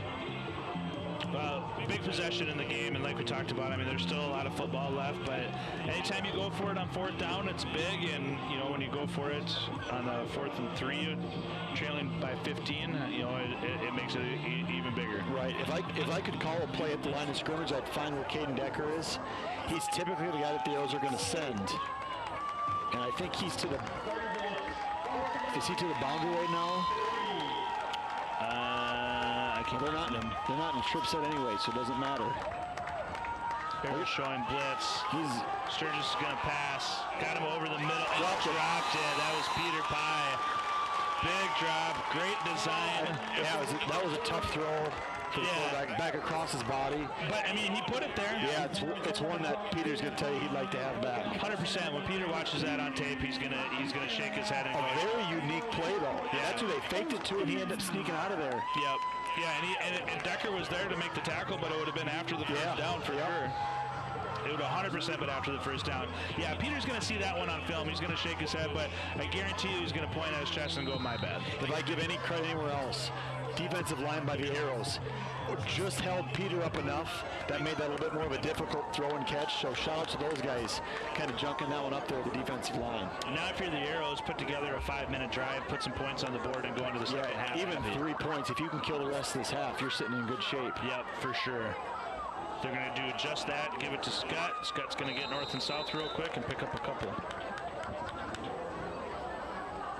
Yeah, I think if you're the Arrows here, you just want to milk as much of this clock as you can. Yeah, I think if you get, like I said, if we get those 3 points or a touchdown, I think that really would break the back of Sturgis. They got to feel like they just, the last 2 weeks haven't been their week. They can't get anything going offensively. And again, if you let the Arrows go down 60, 70 yards and put some points on the board, your defense ain't going to be feeling so hot either. And it's going to be hard for the Arrows to run the ball up the middle with big number 77, Jeremy Johnson Landall in there. 5'11", 280 pounds. That's a big dude right up front. And hey, he's not going to tackle Scott with an arm. Scott ran right through the arm tackle. The announcer jinx? Yeah, for sure. 100%. That's on me. That was a great run by Scott. Scott's just like, you talked about him earlier, just fast and strong. You see, he sticks his paw out there, tries to get him, and Scott just runs right through him. Hey, just dragging defenders with him. And already, you know, like look at in just 2 plays, look at the amount of time that you've taken off the clock here. I mean, about a minute and a half already. Yeah, Watertown's not in any hurry. No, not at all. 15 left on the play clock here. So we'll take it down under 10. Yeah, they're ultra content here. They're going to take it down under 5. Yeah, and then Hordorf's going to call a timeout with 1. See, Pitkins got his eyes on that back official. Once he puts his hand up, he starts counting on the last 5 seconds. He knows he's got plenty of time, and his eyes are right in the right spot. I think Coach Hordorf is going to call it out there the whole way. But not to mention, like we talk about the AMAC and some of the cool things about it, the light show, and just how beautiful and everything it is. But there's 2 big play clocks on each side of the field that Stevie Wonder can see. Yeah. So I mean, that makes it a lot easier when you're the quarterback. You know, like you can see it anymore. Like you don't need to look at the official to put his hand up. You just look up and see it. I agree with you. So now you bring up it's still 1st and 10. So yeah, 1st and 10, and look at these shots that we're getting from Aero TV here. So for those that are joining us that don't know, Aero TV is made up of a few adult volunteers and a bunch of students. We'll hear from one of those students. Mr. Pitkins going to join us here in a little bit, and he'll go over some stats for us and talk about who's kind of dominating the game and statistically for both teams. But we'll hear from him here in just a few minutes. For now, it'll be 1st and 10 here in Watertown to see if they can't get something on the board here. Pitkins going to pitch and go. Oh, Caden Decker's going to be so frustrated. I don't think I've seen him score a touchdown, but on offense. He's had about 9, just like that. I talked to him before the game, and I asked him about the one that got away from him in T, and he's just like, he said, I can't see him to get it. Man, it was right there. You know, offensively, I think that young man is cursed. All the film I've watched, he's had opportunity after opportunity after opportunity, and whether it's slipped through his hands or it's just overthrown, that young man cannot find the end zone. Well, it's one thing that we didn't talk about at the beginning of the day or before the game started. Sturgis is susceptible to that double move. I saw a bunch of that on film, so we'll see if they go back to that. They're going to go to Scott here to wind down some clock, but you know, Sturgis is susceptible to that double move, but we've seen that Watertown has been equally susceptible to that. But I'm a little surprised that we don't see that double move more often. You do make it tough on your line, making them hold up, and Watertown's offensive line has been good tonight, but it's always a little extra added challenge just to be able to pass protect that extra second or 2 if you need it. Yeah, and it's tough to defend. I mean, because as a corner, you jump it, or you try to jump it. You think you're jumping it. And then next thing you know, you're looking at the guy running behind you. Pickens going to drop back here, roll out. He's going to looking deep. He's going to heave one out there. 50-50 ball to my boy. Love this that's Peter's Peterson. Yeah, you love to see that. Gosh, I love that so much. You think he's up there in the post? He's just back. He's walking down the field backwards, just posting him up. Hey, you know what? When you're 6'3" and 225 Watch this pounds. play, Sam, again. Hey, but you know what? Like, we're gonna talk about how great it was for Peterson. Look at that, just backpedaling. Yeah. But Hail Mary style. I guarantee you Marcus yelled 500 when he Yeah, I mean, but that's giving you a good ball player the opportunity to go make a big play in this game. Yep, and go make a play for your quarterback. That's the difference between punting it and now with Watertown's kicker. I'm not trying to announcers jinx it, but you're more likely got to feel like you're putting 3 points on the board right now, and you're probably knocking out the rest of this clock. Huge play. Yeah, absolutely. Love it. Great execution. Pickens going to drop back here this time. You reward the big fella. Yeah, go back to Peterson. Peterson's going to pick up a few. I just love when Pickens gets out of the pocket, extends the play, and then there, you know, he's like, hey, big fella, just go get this one for me. Help me out. You do the rest. I'll just give you a shot at it. It's one-on-one. And he won that one. Another thing is Sturgis only has one timeout left here, too, so even if you don't quite run the whole clock out, they're just not going to have a ton of time to get down the field here if they get the ball back. 2 minutes left here in the half. Pitkin going to keep this one, I think. Yeah, it just kind of that one taps it to that extra 1 second you kind of waste there bobbling the ball. That's the extra half second you lose where Scott kind of gets tackled there. No gain on the play. And I think maybe the amount of time that the Arrows are taking here and being patient and kind of the play calling that they're having. Wonder if they're content with, I mean, but this is a big time field goal right here too. Yeah, this is 45 yards. It's not close, but at home, yeah, it's within his range. He can make it. Yeah, it's definitely within his range. I mean, I'm not saying that it's not, but 45 yards in high school football. You're gonna run it again? I mean, that's a good shot. Nope, that was. I'm sending him out there. Yeah, send him out. Let's see it. Yeah, just took the words right out of my mouth. I'm with her. You can't punt it from here, obviously, and it's pretty deep. I think they're gonna kick a field goal. Let him kick it. Offense stays out there. We got plenty of time. They got a timeout, but they're taking a lot of time here. Yeah, they can burn one if need be. I mean, 20 seconds. Yeah, there it is. Yeah, they're going to burn one and talk about it. But so to be fair, yeah, go ahead. Here's my thought on it. Yeah. A first down here does not guarantee you a touchdown either. The clock is still going to be running. I like sending the field goal team out here because of all the confidence this young man's coming off of last week. I'm sending the field goal guy out there. But now, if there's 3 seconds left on the clock, it's a no-brainer. Yeah. Yep. You know, you send Schlott out there, you let him kick it. If he misses it, not the end of the world. This particular case, you got 1:12 on the clock. That's a lot of time. And, you know, Sturgis has got all 3 timeouts left. You know, so and it's the wrong team. You're right. Yeah, Sturgis has got all 3 timeouts left, and so if they try to kick the field goal and miss it, you know, they don't have. Where do they get the ball at the 35-ish? Yeah, I apologize. I thought it was Watertown that had the throw. Yeah, backwards. Yep. So you know, and Sturgis has shown that they can move the ball. They just haven't been able to finish. So I guess I do agree with this. I'll tell you if Coach Horvath was right after this play. How's that? Yeah, well, Pickens going to go in motion, and they're going to go to him. Wide open. And he's wide open. Okay. What a throw by Hemrick.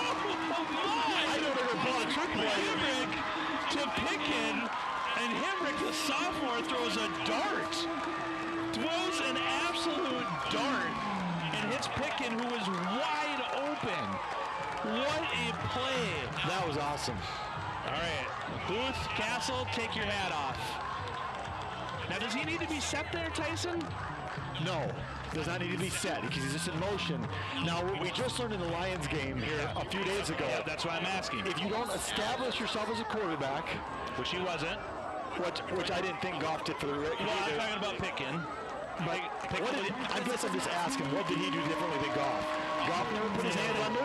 Nothing. And that's what I'm wondering what the difference was.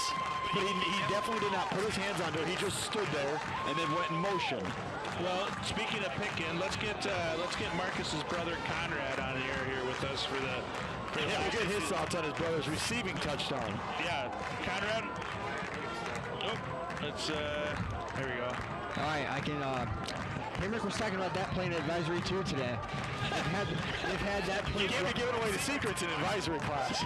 I don't know. They've had that play drawn up all year. From what I know, they've practiced it at least once a week, maybe once every day. And finally, it came time to run it. You can see he's wide open in the end zone. I think the speed of Pitkin catches you off guard there. As a safety, you're obviously going to hit him to snap the ball.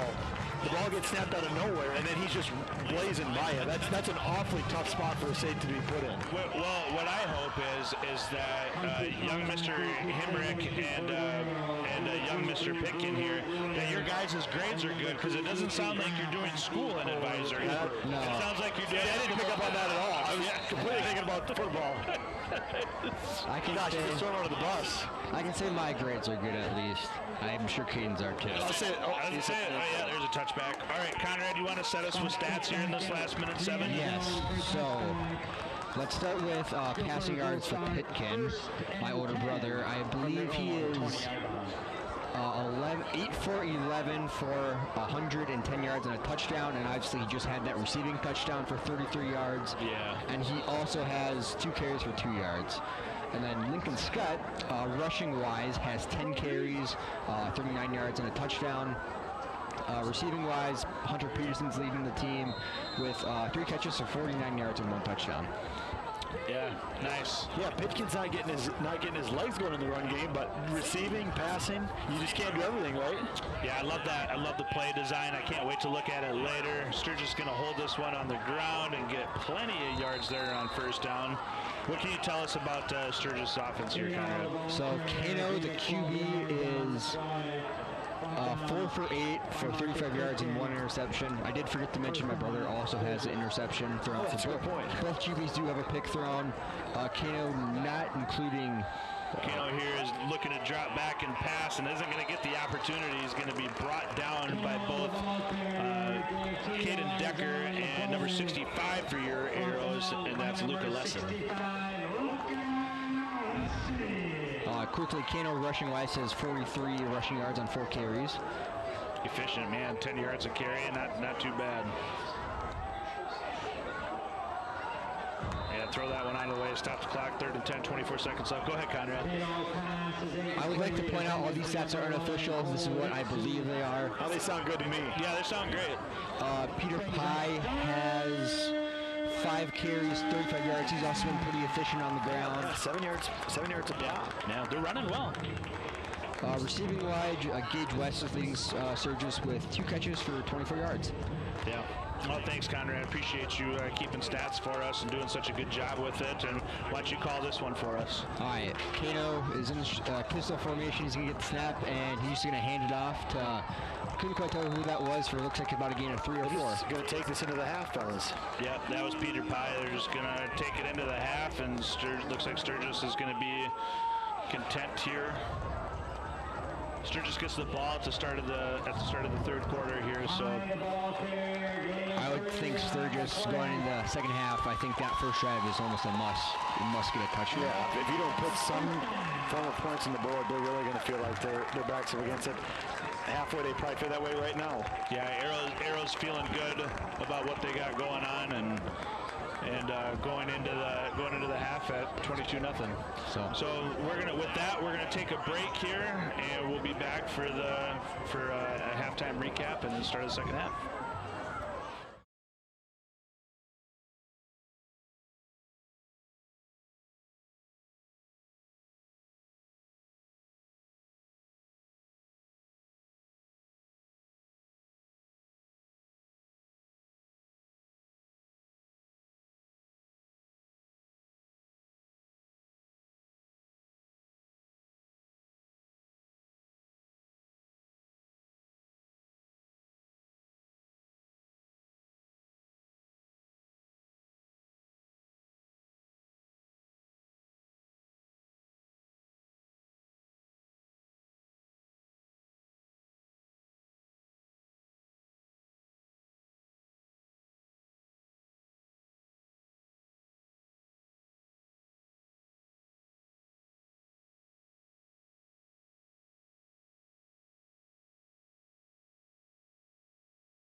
Tyson, we are back, and we are going to take a look at touchdown here that Pitkin threw, not caught, but threw.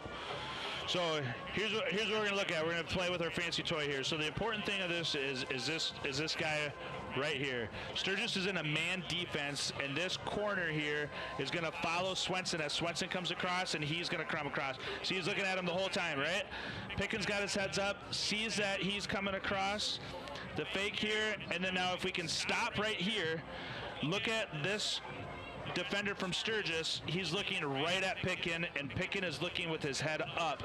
Pitkin has got all sorts of room in here to run. Everybody thinks he's going to run.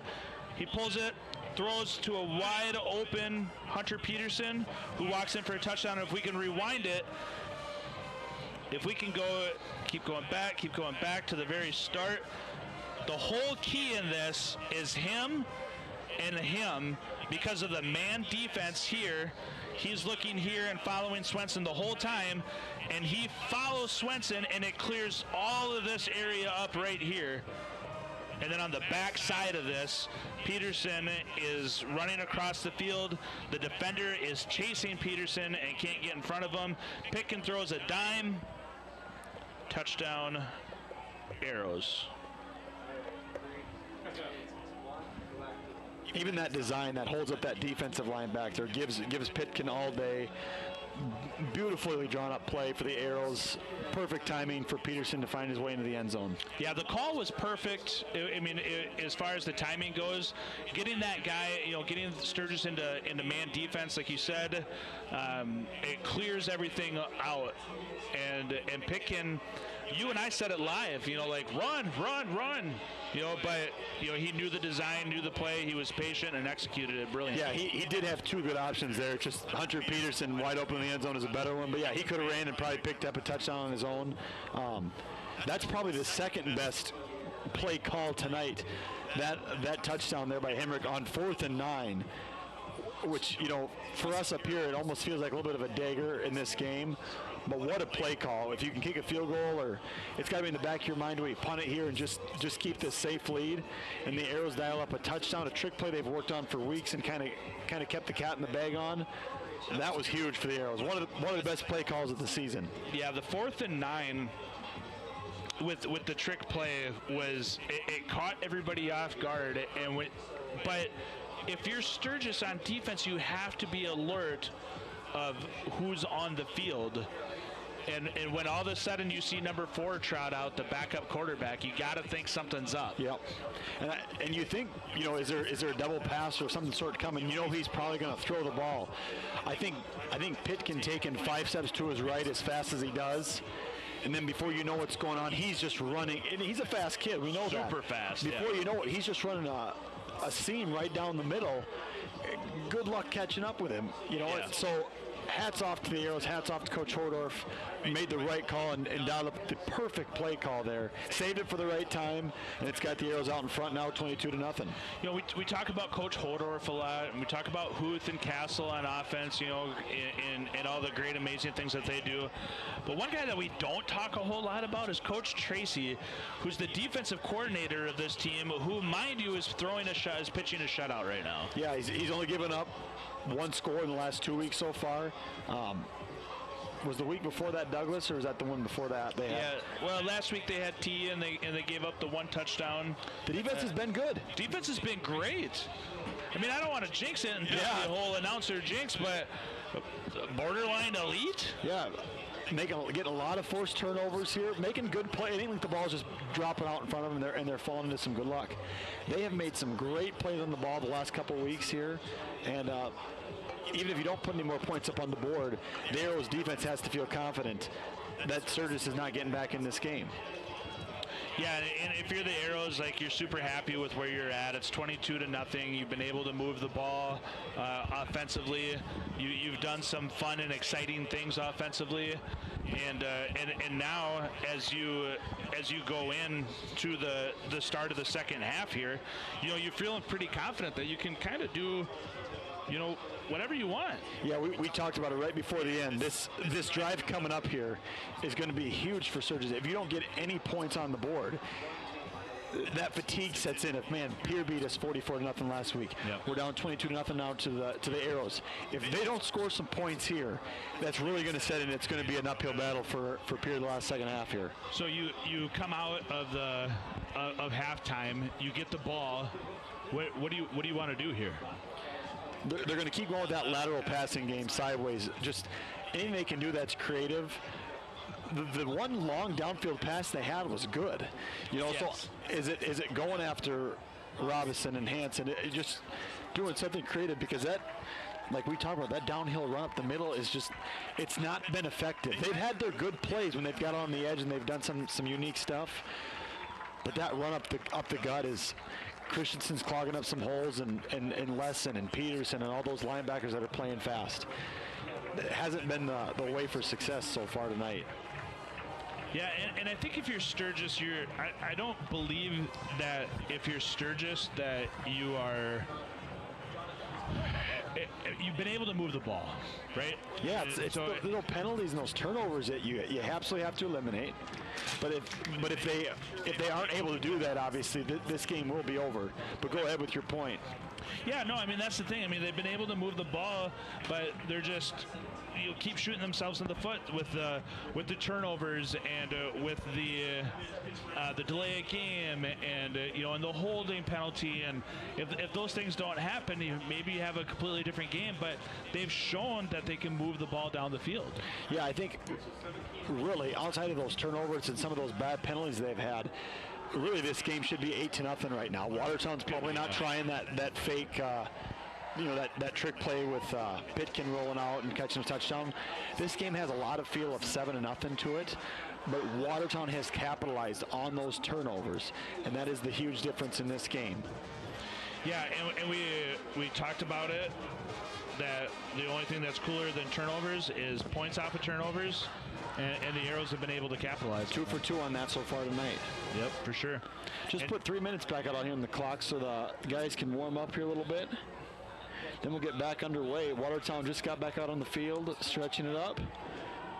Sturgis is making their way back to the field.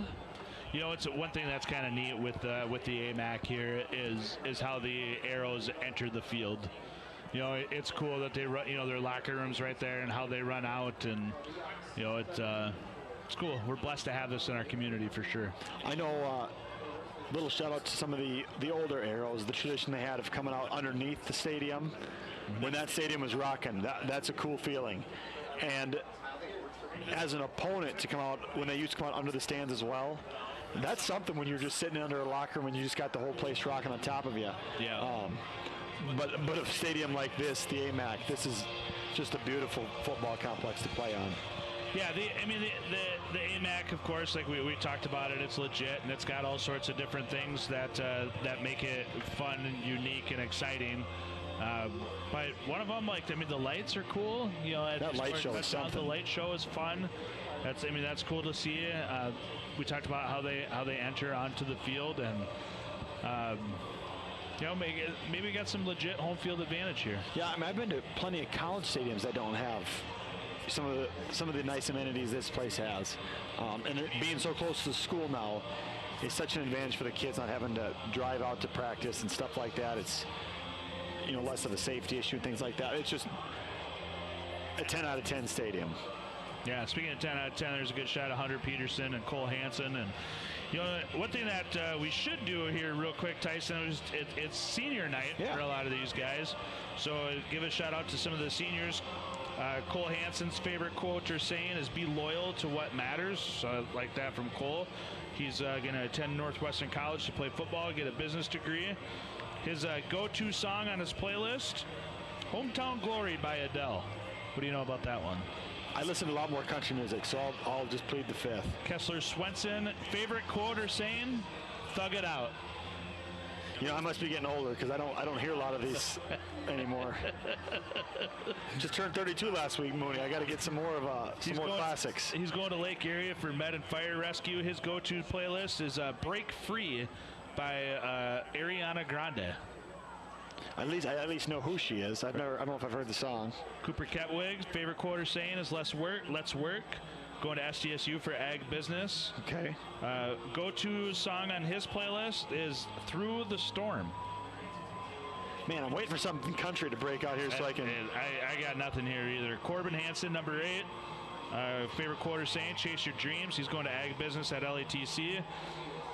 His go-to song on the playlist is Empty. So maybe Empty? Yeah, like there's nothing there. So he doesn't. Oh, I thought it was the name of the song. I'm like, another one I don't know. Yeah, I don't know. Maybe he's a Stevie Wonder guy. We're gonna have to work on some of those guys. And maybe he'll allow us to pick his song for him.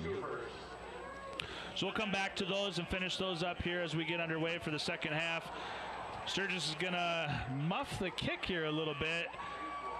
Yeah, and the Arrows are gonna start off with fantastic field position here. Who did get that tackle?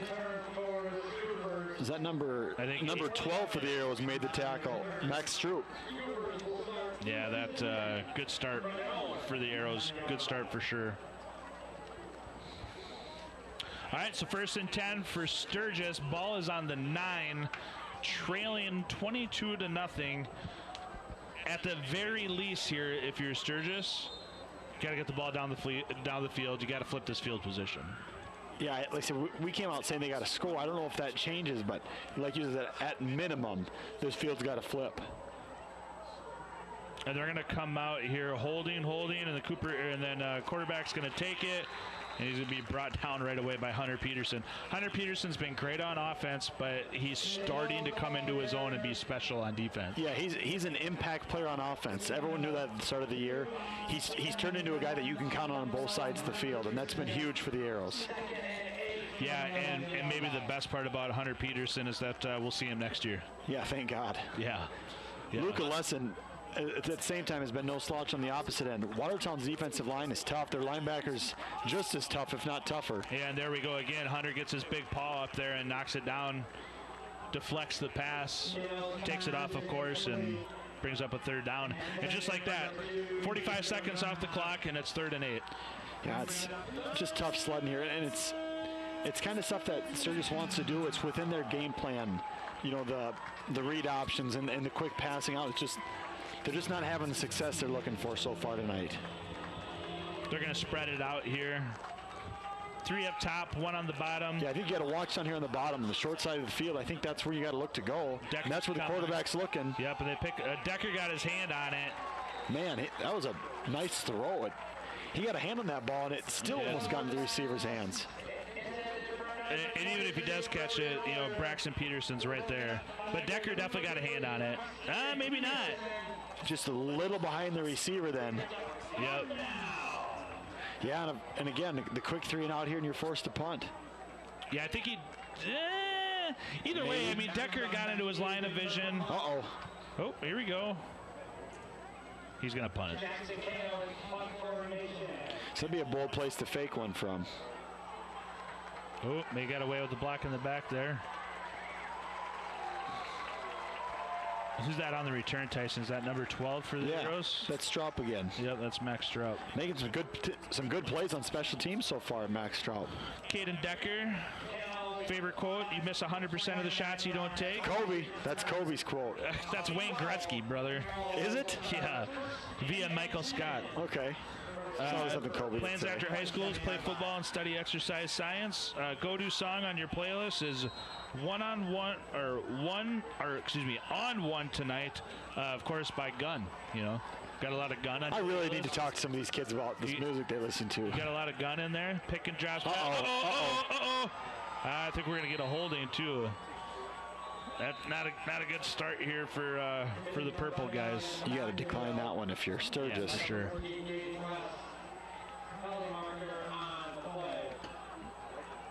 Hey, we talked about it at the beginning of the game, how Sturgis is great at tackling in the open field, and that was Gage and Pitkin one-on-one.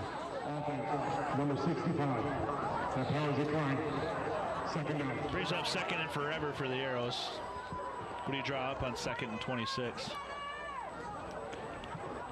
I think see if you get Pitkin's legs involved here. Little play action and see if he can scoot out or just take off on his own. It's not going to be any of those things unless they bring somebody back into the gun here with him. Peterson's going to be in motion. QB draw. Yep, there he goes. Just a QB run. Yep, picks up a few. See if I can sneak in another senior here. Marcus Pitkin.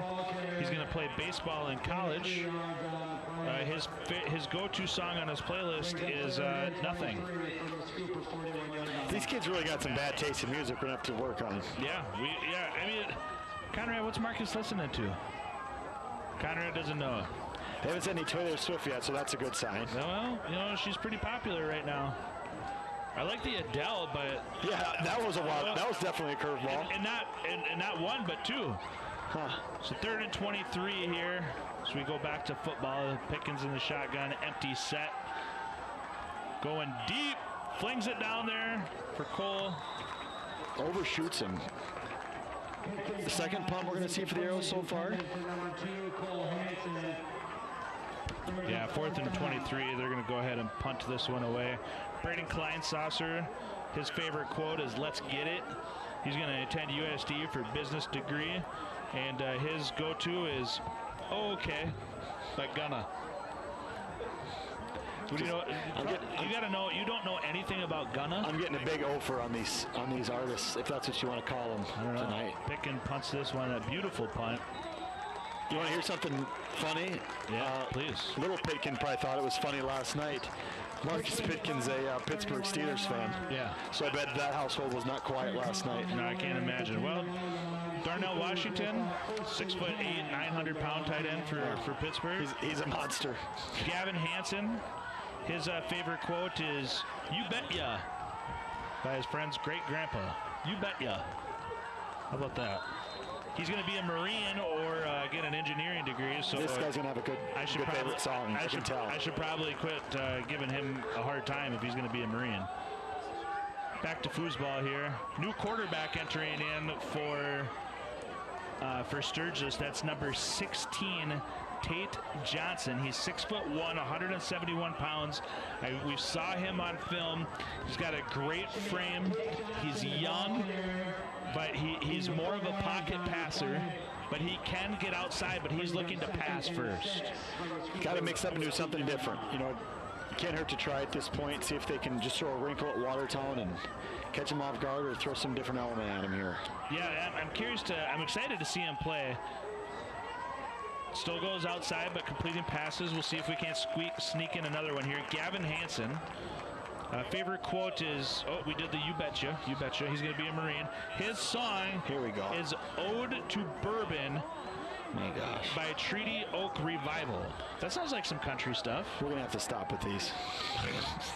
What do you know about Ode to Bourbon? You already know what I don't know about it. Cole Whitson with a nice 10-yard pickup there for Sturgis. That's better than all these kids' music. I don't even know if you're making this up just to make fun of me right now, because there's just such bad choices in music. Do you think I would know what any of that is? I've never heard of that before. You had 4 kids that are just out of high school recently. That's fair. Ooh, a nice tackle there. Ooh, man got away. I thought he maybe touched the face mask there, but not called. All right, Thomas Bailey. Favorite quote is, "Care about what other people think, and you will always be their prisoner." I like that. Okay, I like that too. He's going to join the Marines, so I like that too. See if we go 3 for 3 here. Okay. Go-to song, "Domination" by Pantera. I'm looking for a new favorite Arrows player. Tyson, you don't know anything about Pantera? No. What, 80s like hard metal? No. All right. Oh, I gotta get a sack there. Who got him? 65, isn't that Mr. Lesson? Yes, sir. Lesson with the sack. Okay, when you get into your truck, you put Pantera on and let me know what you think. Speaking of Luca Lesson, his quote or saying is, "Let's work." He's going to attend SDSU for agronomy. Okay. And his go-to is "Can't Turn You Down" by John Party. That sounds like some country. You should know that. Can't that one I should know. You down. He has not set the bar very high, but that's the best song so far. I feel like that's got to be some country. Is that country? As we get another sack. And this time by Hunter Peterson. Can't turn you down. No? Don't know that one? I don't think you're singing it right. All right, Ty Stiles doesn't have a favorite quote. He's going to go to college as a walk-on for football. Okay. So I like that. He hasn't decided where yet. And he doesn't have a favorite song and his go-to. Could be Can't Hold You Down. Can't Hold You Down. I hope it's not. Oh, here's the split out. Sturgis going to punt here. Trailing 22. Gets the punt off clean. It's a beauty too, Tyson. Oh, it's down to the 25. Not their best. Again, it's Arrow's defense. It's just been tough. All right, Isaac Messenberg is another senior. He's going to go to LATC. I guarantee he's going to have a good country song here. Guarantee it. You're going to be disappointed. So he's going to LATC for Fire, Med, and Rescue. And you were close with his favorite song because it's All Eyes on Me by Tupac. I've heard of that person. Close. Yeah, I mean, Tupac, One Pac. Got a live look in here of Yankton and T as Yankton's up 17-0 with 10 minutes left. Taking care of business. Yep.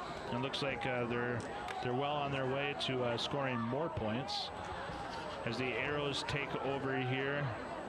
22-0, 6 minutes, 22 seconds left. Peterson's in motion, picking under center. Little pitch out to Scott. Scott puts his head down, picks up a few yards. Kate Jones' favorite quote is, could you give me one more day? Not asking for a week, not asking for a month, not asking for a year, but could you give me one more day? Mr. Danielson's trying to make an appearance. I think he saw, I noticed him when he got out of here. Yeah, does not want to be on camera again. He's going to attend trade school, and on his go-to song on his playlist is Seize the Day by Avenged Sevenfold. Man, I'm getting old. I said, I can't believe I haven't known one of these songs yet. You got Avenged Sevenfold in the playlist? No.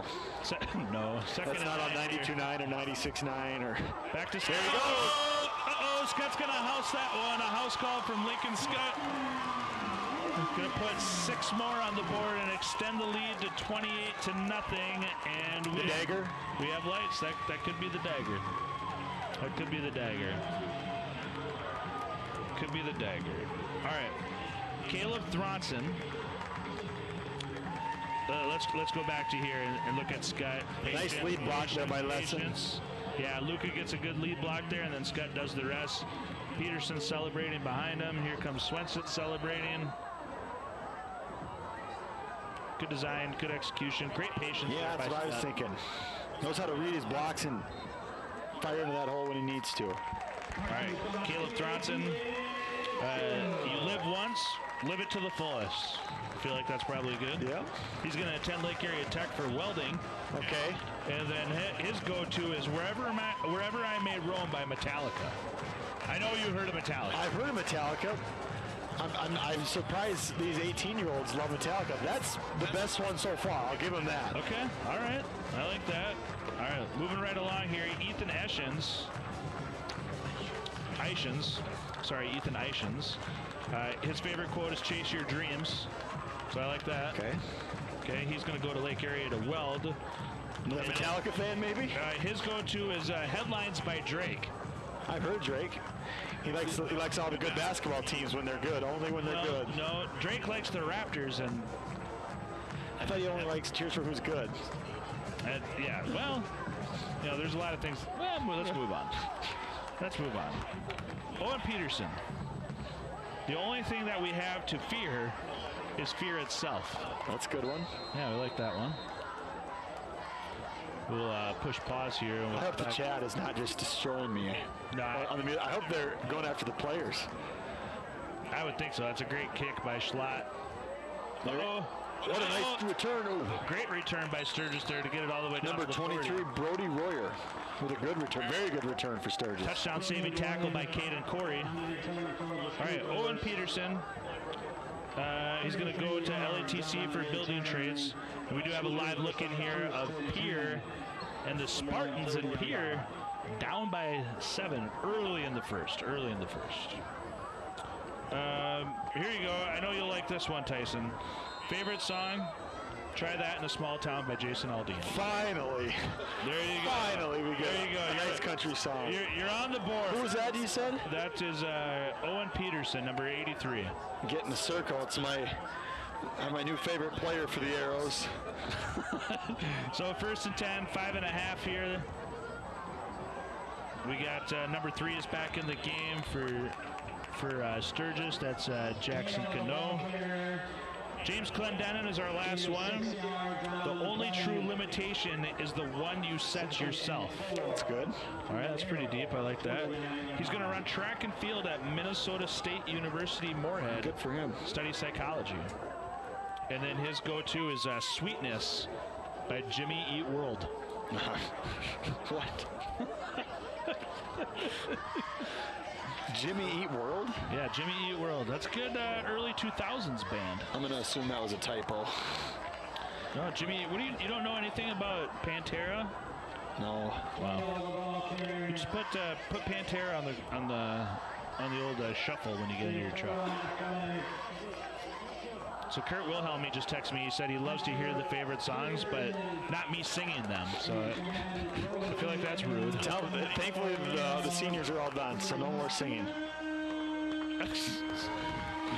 So my brother texted me when you were talking about your age, and look at this formation here by Sturgis. Yeah, which way do you think they're going to get it? Yeah, heavy left, and they're going to pick it up. He's still going. And some. So you said you were getting old, you're 32, and my brother texted me and he said, I have t-shirts older than that. Of course, he's 100. So, your younger brother?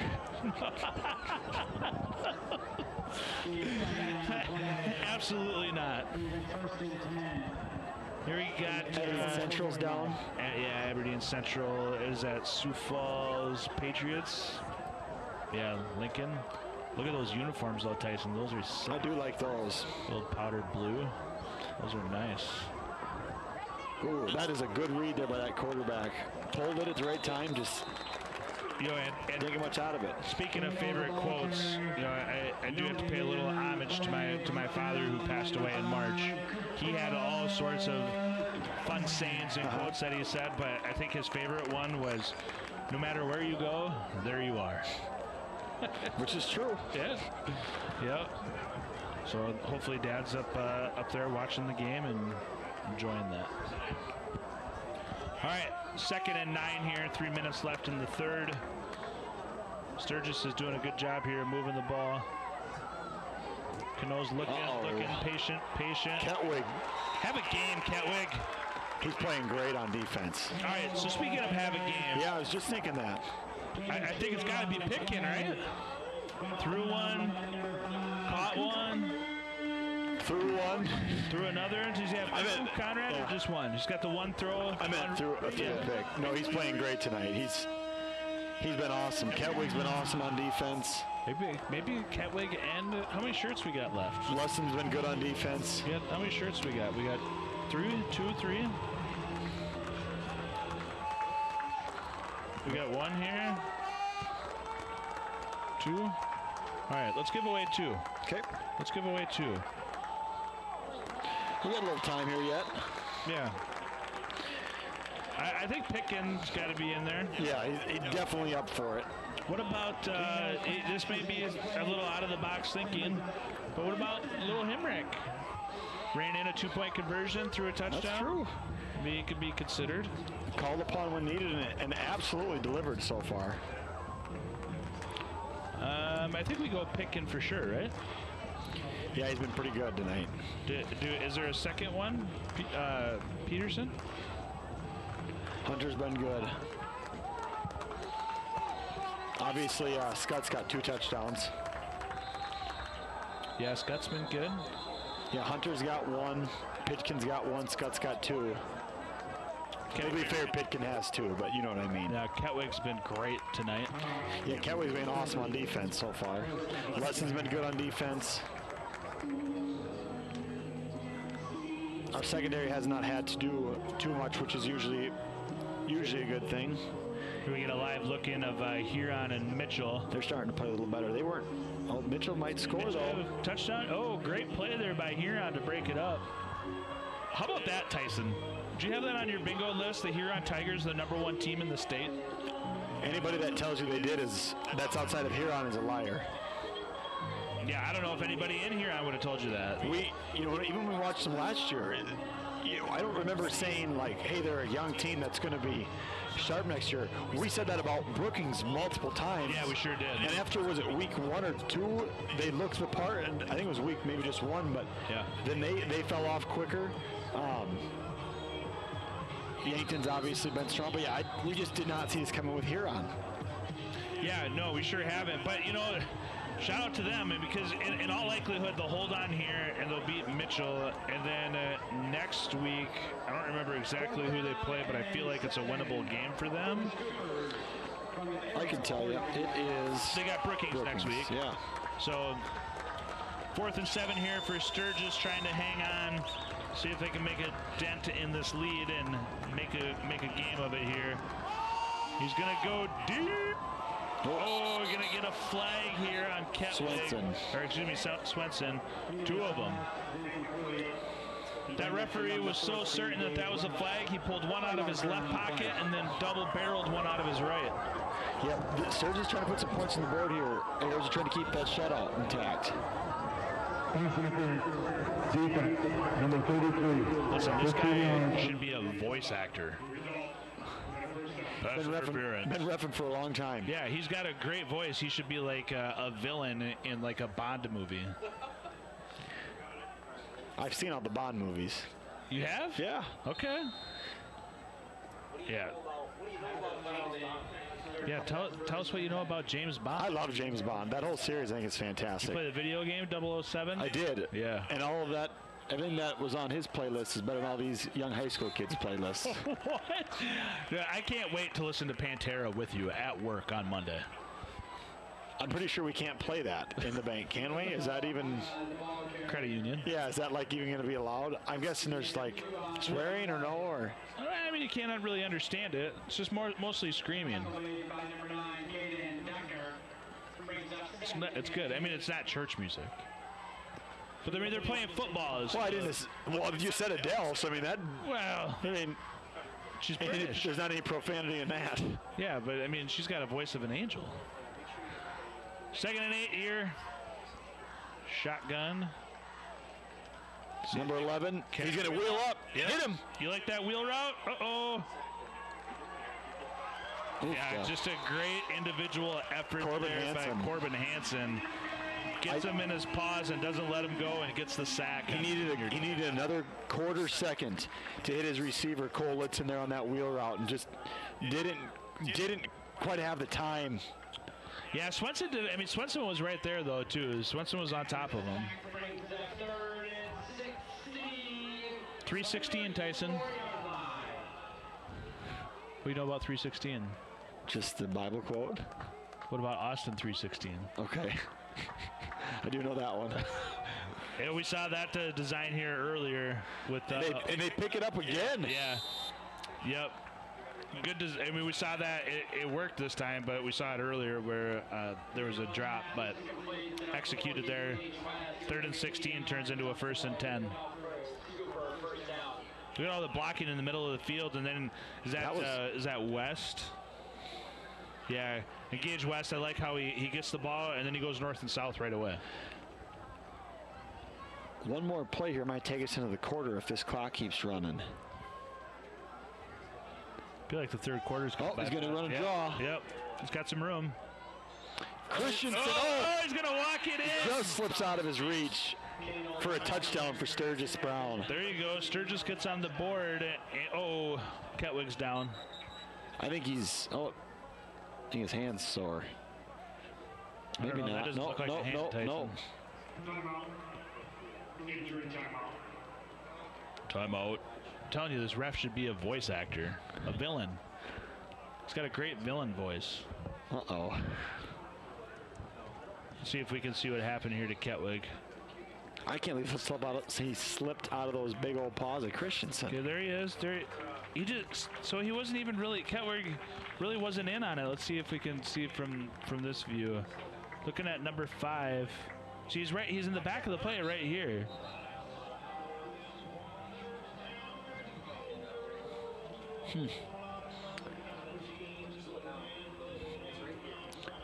A nice strong run though by Cano.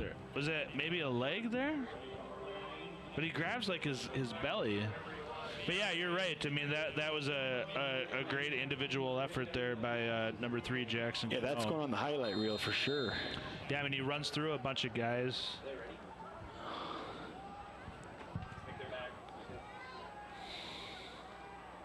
Kicking here for Sturgis is number 25, Isaac Smith. 5'10", 93 pounds. Bang. Holy buckets. Five foot. I'm sorry, not 5'10". That is 5'0". 5 feet, 93 pounds. 5 feet and a half inch.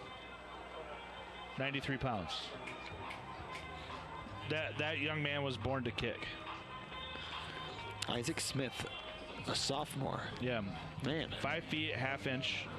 I want to watch him. I want to watch him kick this ball off here. I bet you I wonder if he plays soccer. He's probably an incredible soccer player. I bet he is. Quick, shifty, grit. 93 pounds. Yep. You bench that? God, I hope I better be able to still bench that. You could put him over your head? Oh, yeah. At one point I could have. I don't know if I can anymore. I don't want to try. I know that. I think those days are behind me. Hodorf went to the jacket. Must be getting cold down there on the field. See, the breeze picked up a little bit when we were out there. It cooled off a bit. It's perfect football weather to actually be playing in. Maybe a touch cold to be sitting and watching in. Yeah, some of the cheerleaders went to some coats. They got their camos on, looks like. Can barely see them. I can't see them. Where are they? All right, so here's the kickoff. Oh, man. Oh, onside. Little pooch, little onside. Oh, I think Corey had it and then lost it. I think he was down myself. Yeah, Sturgis is saying Watertown ball.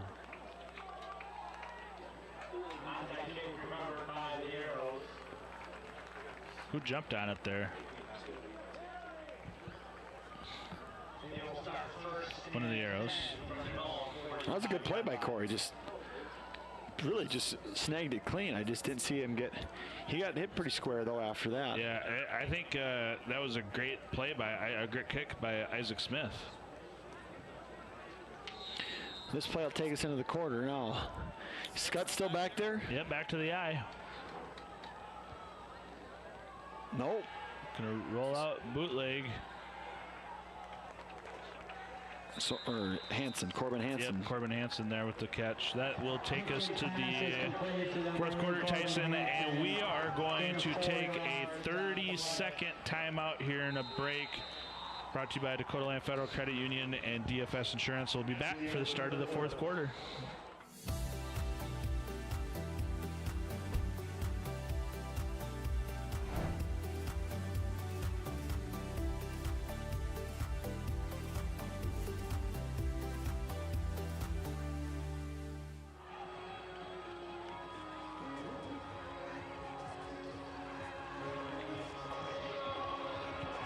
We can just sit here and enjoy the crowd work on the camera.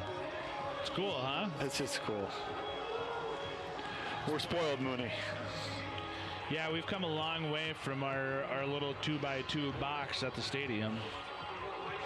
We missed the box. We appreciate the box, but this one is a bit nicer.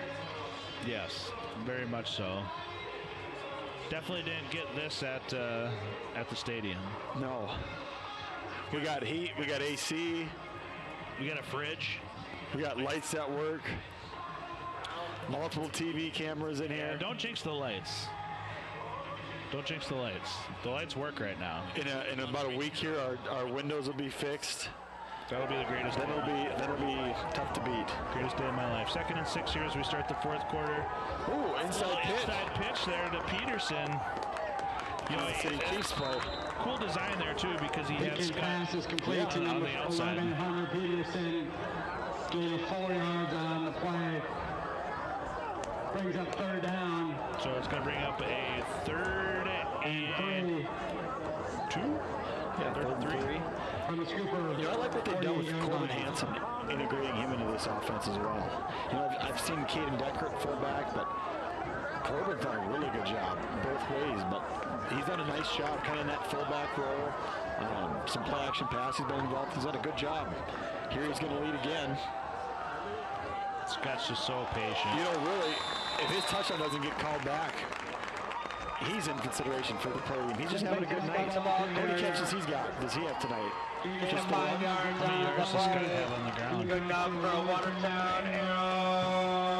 66. 2 tutties. Yeah, it's tough. It's quiet. Quiet, solid. Now, how many carries does he have? 13. I'm not going to get my 25 tonight, but that's okay. Well, you might if he just keeps breaking off 5-6 chunks at a time.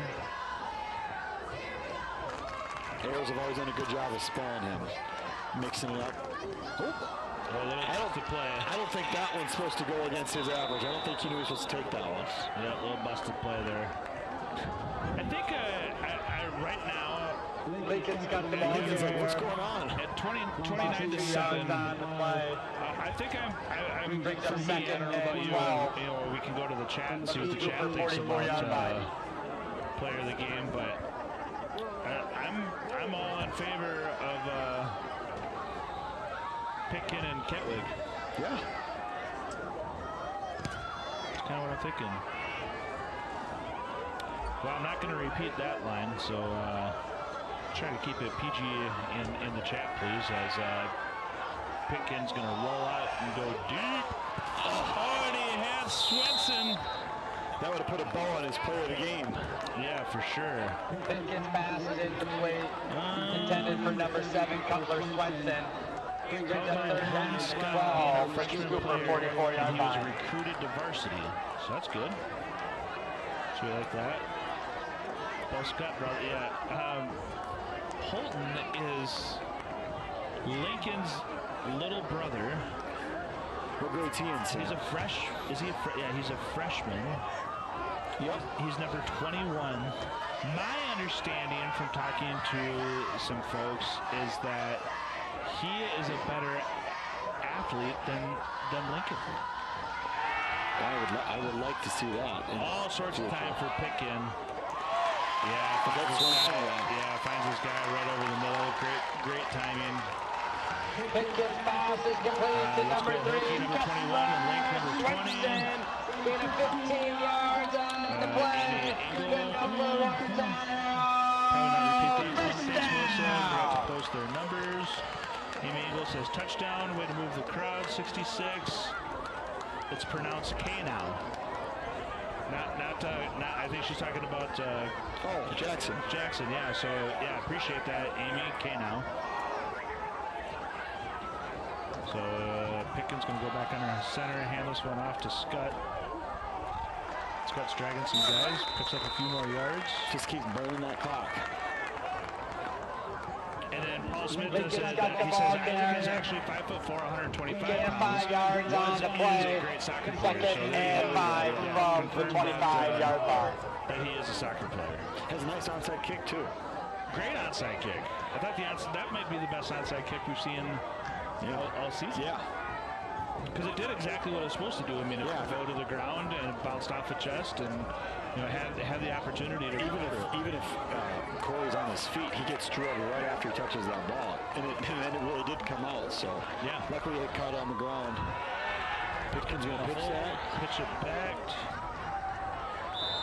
That's Landon Lewis. Yep, Landon Lewis, the junior. Landon Lewis, the ball carrier. Player, Landon. Really? Yeah. Yep. Sioux Falls or up here? Plays here, but he's looking at some big-time schools to possibly attack to play lacrosse, so that's kind of neat.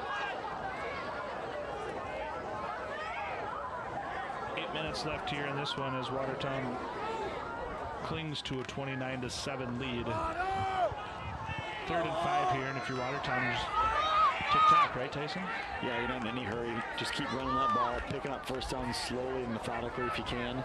Gonna see what we get here. Taking a shot. Just under through him, just a hair. A lot of hand checking there too, Tyson. Pitkin's pass is incomplete, intended for number 7, Cutler Swenson. Let him kick it.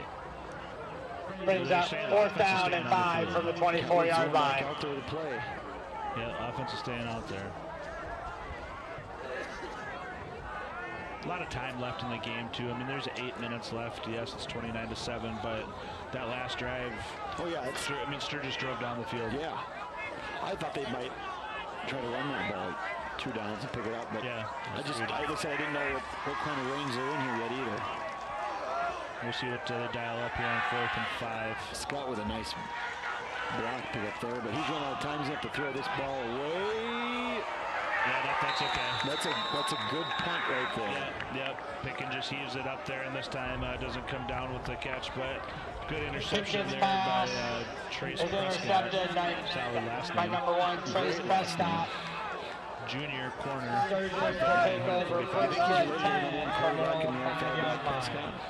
Wow, that is awfully Correct. Wow, that's a lot. Number 1 offense, I heard. I read that, I guess. That is a lot. I don't even know how to digest that. You can just say I agree. You can just say, Tyson, you're right again. 1st and 10, ball on the 4 here. Sturgis, if they're going to mount a comeback, they need to get the ball moving here quick. That'll help. Picking up 9. Yep. That ball had some zip on it there, Tyson. I'm just gonna look now. Kano's pass is complete to number 11.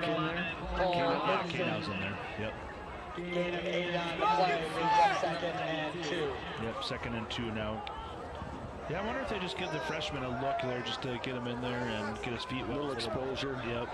Kano's going to drop back here. And just about picked by Swenson. Yeah, that one got a little high. How many times has Swenson Kano's pass broken up by number 7. Just like off of a finger or off of... He's been close Cutler to Swenson. Both in catching on offense and defense.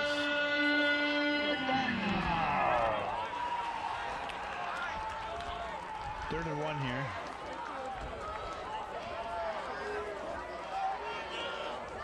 I feel like that is a long one, Tyson. There they got that 1st down picked up. Back to the screen. 1st down. Yeah, those quick Kano's pass is complete to number 11, Cole Linson. Gain of 3 yards on the play. Good enough for One guy that we haven't talked about at 1st down. is Cole Hansen. That's a good thing for a corner. Yeah.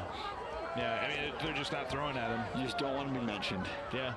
They're not throwing the ball in his direction. Everything is the opposite. No, they go away from him again. Oh, just off the fingertips there. Careful, young man. Kano's pass is incomplete. Is that number 4? Intended for number 14, Gage West. Yeah, we've called Gage West's name quite a bit. He's had a really Number solid 33, game. Braxton I know Peterson he's in gonna on be the frustrated coverage that for he the didn't come down Arrows. with that one, but Brings up it's a 2nd heck of down an effort, and he's had 10. a great game. He's played well. Not even a half of an inch too far. Just outside his grasp. Yeah, he's played well tonight. They'll bring up a 2nd and 10 on the 16 here. Looking over this way. Yeah, Hunter's going to bring him down. Gavin Robinson. Or Robeson. 84. Robeson. Yeah, Robeson gets him. For number 74, Connor Christensen. And 74 is also Connor Christensen.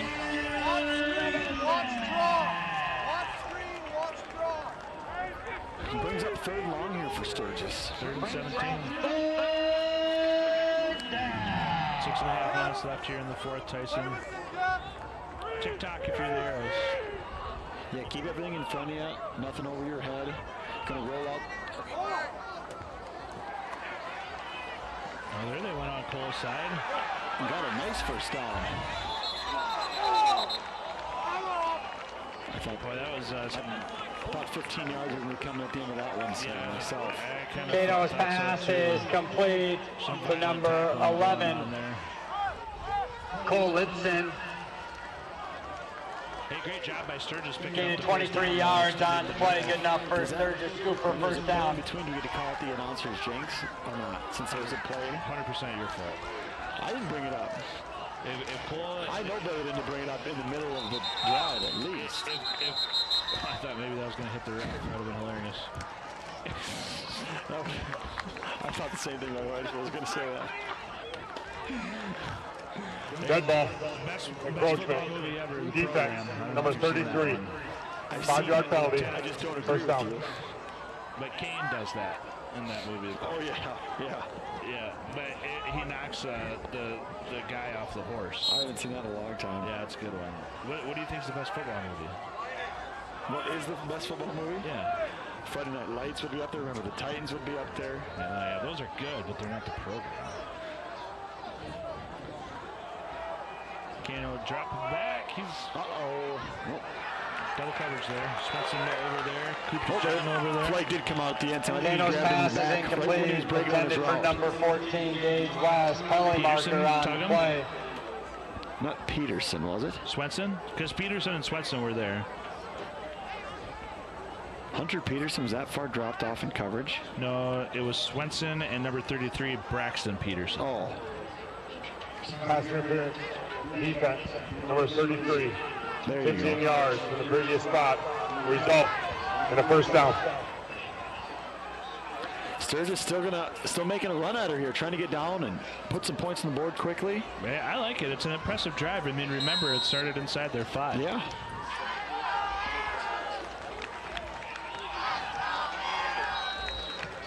Quick pass here again. Great open field tackle by, is that Lewis? Yeah, 25, Lewis, yeah. number 25. Kano's pass is complete to number 2, Ethan Graham. Yeah, great open field Loss tackle of there 1 by on the Lewis. play. Brought down by number 25, London Lewis. Just under 5 minutes left now, Tyson, in this one. Sturgis keeps moving the ball down the field. 2nd and 11 here. Now's drops back, looking, doesn't have anything. Oh, that one dropped too. Yeah, broken up. Kano's pass Just is checking here. incomplete. Spearfish is still up 21-7 Intended on for Pierce. 7 minutes to go in the 23. second quarter. Brody Royer. Yeah, Yankton's up 24-7, Broken up by and number Shohei Ohtani 33, just hit his 2nd home run of the night. Braxton Peterson Gross. brings up 3rd down. 3rd and 11 here for Sturgis for the Scoopers. We're going to call a timeout. Watertown heads up to Aberdeen next Thursday. Big game. They're getting beat right now by Sioux Falls Lincoln 44-14.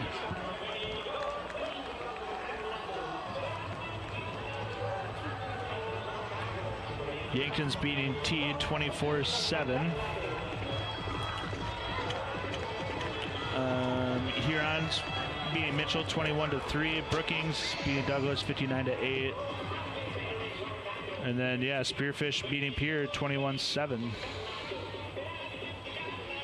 Kids are loving the Cotton Eye Joe, Tyson. You know a little Yeah, bit. now that's a good song. You know a little bit about Cotton Eye Joe, don't you? Why didn't we get some people picking music like that earlier?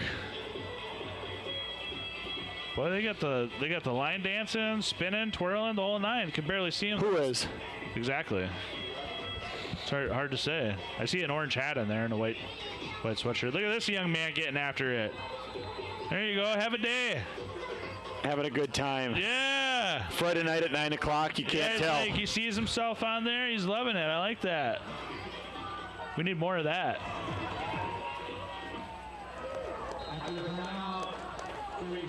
Third and 11 here.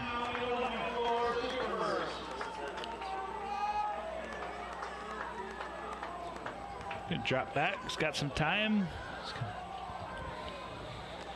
Feel like we just saw that play. So at least get something 4th and manageable here, though. Yeah. You pick up 5-6 yards and give yourself a chance here. Keep this drive going and get some more points on the board. Yeah, 4th and 5 is definitely manageable. Obviously, you're in 4-down territory. Yeah, whole way out. Yeah, whole way out for sure. I want to see here if they come back to that trips look like they did earlier. And they're going to. Just keep your eyes on that 3rd slot. I think it's number 84. No. You see, 14, Lewis is going to 14. come on the blitz. Lewis just bullied his guy right back into the quarterback. Quarterback does a good job of fading. Yeah, he's good. Just shifty.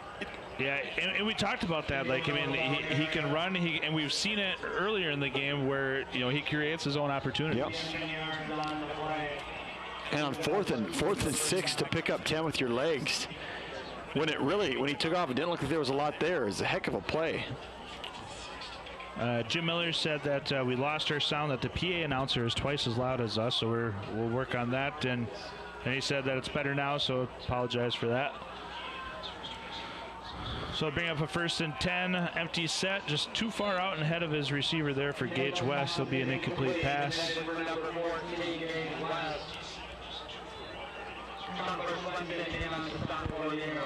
3:43 left here in this one, Tyson. And what do you think? Ketwig and Pitkin, or just Pitkin, or what do you think? I'll make my way down. I think they've both been solid so far. Go Ketwig and Pitkin? Yeah, I think so. Okay. I'm going to turn it over here to Conrad Heads up, after Mooney. this play. Yep. Turn around. He caught it. I think he did catch it. He's in, isn't he? He's in bounds. Absolutely, He is in bounds. What a big play there. That's a great catch by number 23 for the Scoopers. That's Brody Royer. We talked about him earlier about how, you know, that if they're going to stretch the field, they want to do it with him. That's a beautiful catch and a beautiful throw. Now you have to step here for one more onside kick. Yeah, he's definitely, 1 foot. That's a. He's in. That might even be a catch on Sunday, Tyson. You got one in for sure, and probably 2.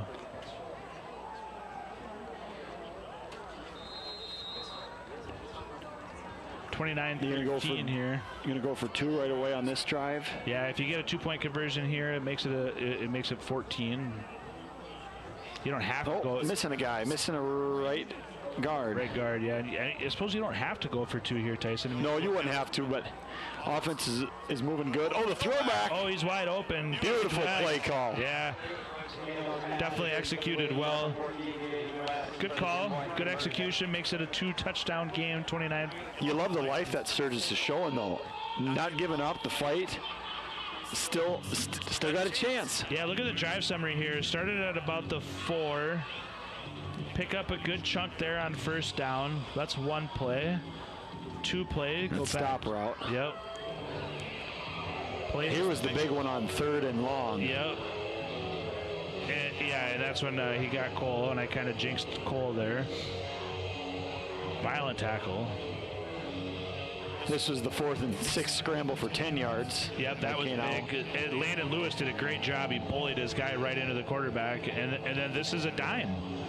That's a nice throw. That's a great throw. That's a beautiful throw, and it's good catch too. Yeah, I was gonna say it's probably a better catch. Did you see what number caught it? Was it 14?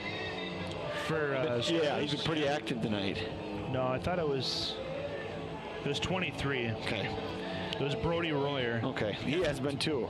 And again, that's the 6'2" going against 5'9" Robeson. So I mean, that's the matchup that we kind of looked at early in the game and thought they'd expose more. They had 1 in the 1st half, and now 1 big play on him so far in the 2nd half. Yeah, I'm interested in this onside kick here too, because the first one that he kicked was perfect. Watertown wasn't set up for it either, but it was still a great kick, and now got a little bit different unit out here. But the onside kick was perfect the first time. So they're going to bring Decker down to the bottom here. I'm going to call the timeout. They're going to talk about it. Yeah, I'm interested to see how this goes, because like I said, the first one was gorgeous. It was beautiful. Do you go to the ground and and fast? And now that Watertown's seen it, do you pull the wrinkle and try to pooch it over? Nah. No, I mean that's a tough kick, to pooch it. The onside is hard enough as it is, and tough enough to get it even. Yeah. Even when you do it perfect. Maybe Brandon Aubrey could do it. Maybe. Yeah. So let's see. It's all about if you're going to pooch, it's all about putting in that perfect spot, not all the way back to the goal line, in between those 2 groups, and see if you can have somebody. It's got to be right off the sideline, 2 yards off at most. and your gunner on the end has got to be the one that's flying down there to get it. But you see where they line up and see if your kicker can make an adjustment on the fly. If not, like you said, you dribble it low and hopefully hard to ricochet off the shin. Well, with the way that he kicked the first one, I would have the utmost confidence in him to be able to deliver it again.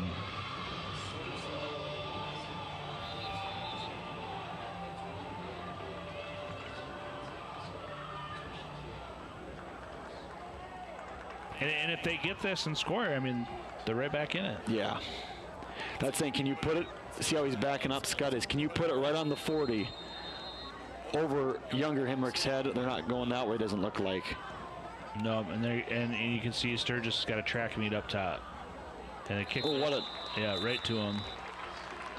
But that's what you want. Like Swenson, yeah, you do. You want that opportunity for it to ricochet off the chest or the shin. Yep, exactly. All right, I'm going to head down and hand out some shirts here. I'm going to turn it over to Conrad, and Tyson, you and Conrad take it home. Finish her off? Yes, sir.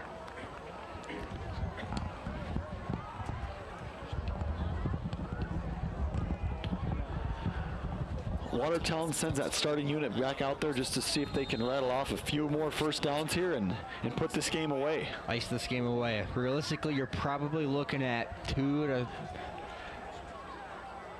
realistically for Watertown, probably looking at 2 to 3 first downs here to ice this game off. Yeah, if you can get them here, they're going to be handing off to Scott.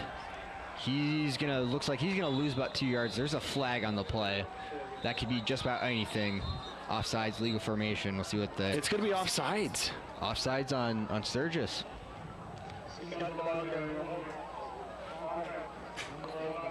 Oh, they're declining it. It's declined. Declining it, or? Yeah, 2nd and 12. And you know the reason why, if you've already lost 2 yards, don't give him any more time. And also, it gives wait 4 or 5 seconds. It gives Watertown an extra play. Yeah, it goes back to first down. Now it's 2nd and 12. Yep, that's already not a good spot to be in if you're an offense. So that clock should be running. So Pickens going to line up in shotgun with Scott to his left. You look over the sideline, and he's probably going to let this clock tick as far as he can. Yeah, like I said, he'll look at that back judge, watch when his hand goes up. So he'll wait until that play clock down by the locker rooms hits about 3 seconds to snap the ball. There he goes. 5, 4, 3, 2. Snap. He's going to hand it off to Scott, and Scott's going to bounce it to the right, and he's maybe going to get back to the left. I'm glad that we saw that, because we talked about that earlier. It's not the play clock that we see. That's not the one that's correct. It's not the official play clock. Yes, the official has it. It's usually pretty close. That time it ended up being like 10 seconds off. So. Yeah, that was weird with that decline penalty when it started. But now 3rd and long here for the Arrows. What do you do here? Do you risk throwing it, or do you just keep it on the ground? I think you could do either one and feel okay.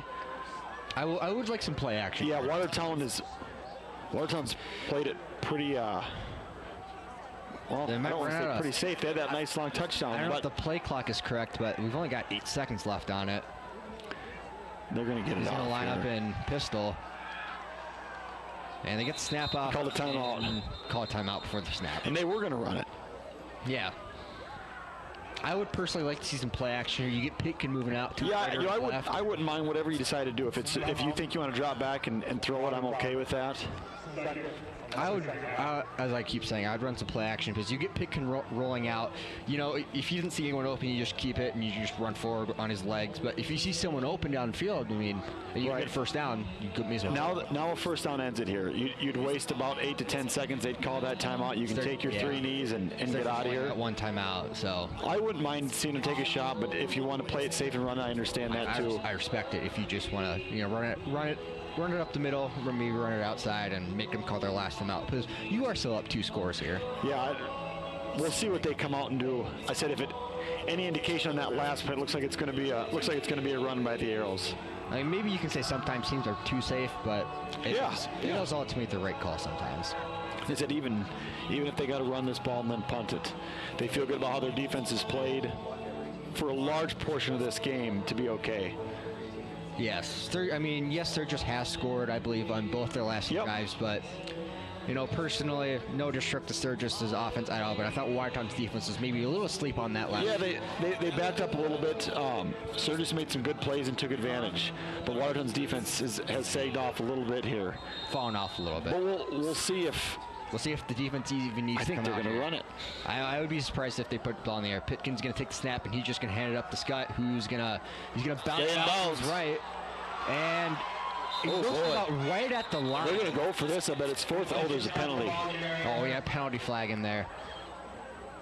It's got to be holding, I would think. This is probably going to come back. I don't know what else it could be. It's quite a ways downfield, but it could be blocking back, too. A receiver holding. Yeah. Yeah. Got to accept that one. And that would have been interesting. I think on 4th and 1 or 2, Watertown's going to go for that. Yeah. Now, what if it might end up being almost 3rd and 16, almost same spot, maybe a couple yards back. Yeah. Now I'd say you probably just have to keep it on the ground here. Yeah. And obviously 3rd and 16. You could still convert with the pass, but that'd be very risky late. Yeah, they can burn this last time out. And yes, and Sturgis would keep their last time out, which would be big. So looks like the Pitkin's going to lap under center with nobody behind him. Scott is on the side there. I would bet someone comes in motion here behind him. They're getting their alignment right. Uh-oh. Just get down. So yeah, just fall down on this, and that's what Pitkin's going to do there. You know, that's one thing Coach Hordorf is going to talk to his team about. This fourth quarter has not been particularly sharp. No. They gave up the touchdown the play before the fourth quarter, and the offense and defense. You know, I think they know the game's kind of in hand, but they've taken their foot off the gas, and that's not something you always want to typically see as a head coach here. Yeah, so if this happens in the playoffs, obviously, that's not ideal. A different story. It gives you something to work on though for the next week, and something to work on before the Aberdeen game. Yes. But now Coach Hordorf will send that punting unit out, see if his defense can finish this one off. So I'll go through some scores around the state. Yeah, go ahead. Yankton is up 31-7 over T area in the fourth quarter. Looks like they're going to cruise the victory there. Huron defeats Mitchell 27-3. Brookings defeats Douglas 59-8. Sioux Falls Lincoln is up big on Aberdeen 44-14 at halftime. And Spearfish still holds the lead over Pierre 21-13 with a minute left in the second quarter. That is the interesting game to me. And I know Spearfish is talented. Pierre's looked better lately, and that's one they probably thought they were going to win. Pierre last week looked unbeatable. So Pitkin's going to take the snap, and he's just going to punt it downfield, and Watertown's going to down this at about the 24-yard line. We got another flag out here. It's just they don't stop here the last few minutes. It might be roughing the punter by what the ref is. It's way up here. Oh, it's way up here. It's got to be a hold.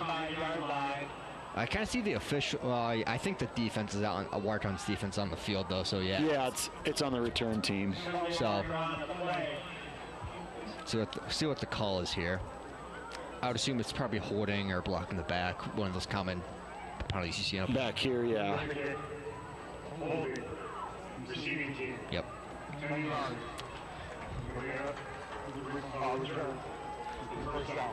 So Sturgis is going to start with the ball here at their own 14-yard line with 1 minute and 48 seconds left. See if they can make a few plays here. And this game is not over yet, but realistically, if you're Sturgis, you probably got to score within. I mean, honestly, yeah, you got to score quick here. You got to score with enough time. And you got to take some shots more than anything. And I think that means going to for us, the far side of the field here. I'd be surprised if Watertown doesn't come out at all of this drive in a nickel package. I think you have to stay in. No, not nickel. I'm surprised they're not even a little deeper than they are. So he's going to take the snap. He's going to throw to the sideline, and that one's going to be incomplete. He caught it, didn't he? No, ref signaled incomplete on that. Oh, it must have hit the ground when he caught it. Number 11 there, Cole Litson. He's had a decent game too. Yeah, he's had a few catches. So it looks like Watertown's just going to play it safe, keep everything in front of them. Looks like Cole and Gage are playing about 7 yards off with Pitkin back about 15 yards behind the play. In the pistol formation, He's going to take the snap, throw out to his check down to his running back, and he's going to stay in bounds. That's a mistake. That is going to bleed some clock. You got to get out of bounds on that play as soon as possible. Now Sturgis got to get this play off quick.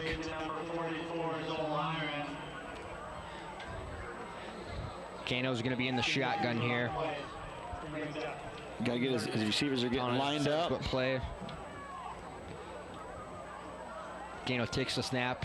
He's going to throw quick to the sideline, and that one is out of bounds. 4th and 8 here. 4th and 8. Well, now do you call play to the sideline, or do you just try to get a... You just got to get that first down by whatever means necessary. No matter how much time you waste, you have to get that first down more than anything. I completely agree with you. You just got to get the first down here. Because if you don't, Watertown takes 2 knees and I think it's over. Yeah, they didn't really take that shot deep downfield yet. We'll see what they come out in here. Got the spread, of course. 5 wide, Kano alone in the shotgun. Watertown looks like they're going to rush 3 or 4 here. Watertown's going to send forward. Kano takes a snap. He's going to throw quick to the sideline. And he's not going to get there. Well short. That'll do it. He's going to be about 4 yards short, and that's going to do it here. Watertown will defeat Sturgis 29-15 as Watertown just has to kneel the ball twice. Watertown will move, well, both teams will move to 4-4. Both teams will move to 4-4. So as we have a live look in here of the Spearfish Pier game, as Spearfish leads 21-14 with 1 minute and 17 seconds left in the second quarter. With Pier has the ball at about midfield. So I would invite all of you after this game is over, if you're still interested in watching some South Dakota high school football, to throw that game on. Yeah, that South Dakota score feed app is something, isn't it? It's awesome how they have all the teams and the standings in there. It's a savior. I mean, it's been awesome for the state of South Dakota to have that app and be able to access these games, and whether it's hopping onto Aero TV or whatever local team you watch that provides a broadcast. So it's been very handy to have. So now that Watertown's going to know the ball, Tyson, what were your final thoughts on the game tonight? I think really those first 3 quarters, Watertown looked dominant. They kind of looked the part here at home. They came out and they were sharp. Unfortunately for Sturgis, it was just those bad turnovers, the costly turnovers, the penalties. As you can see, they're only 2 scores out of this game, and without those couple penalties early and those turnovers, this would have been a close game the whole way. It doesn't look and feel that way because of those turnovers and those penalties early. This was probably a closer game, or it should have been, than what it kind of looked like here the first 3 quarters. Yes, I thought Watertown's first half in particular was very important to this game. Jump out to that big 22-0 lead, and Sturgis couldn't really recover from there. Yeah, so it looks like this will probably be our last broadcast of the year, and if so, we just want to say thank you again on behalf of everyone here at Aero TV thanks for watching us this whole year. It's been great. We're going to see we're gonna stand up here and get on TV. We got to see the younger brother of the player of the game. You come on over here, buddy.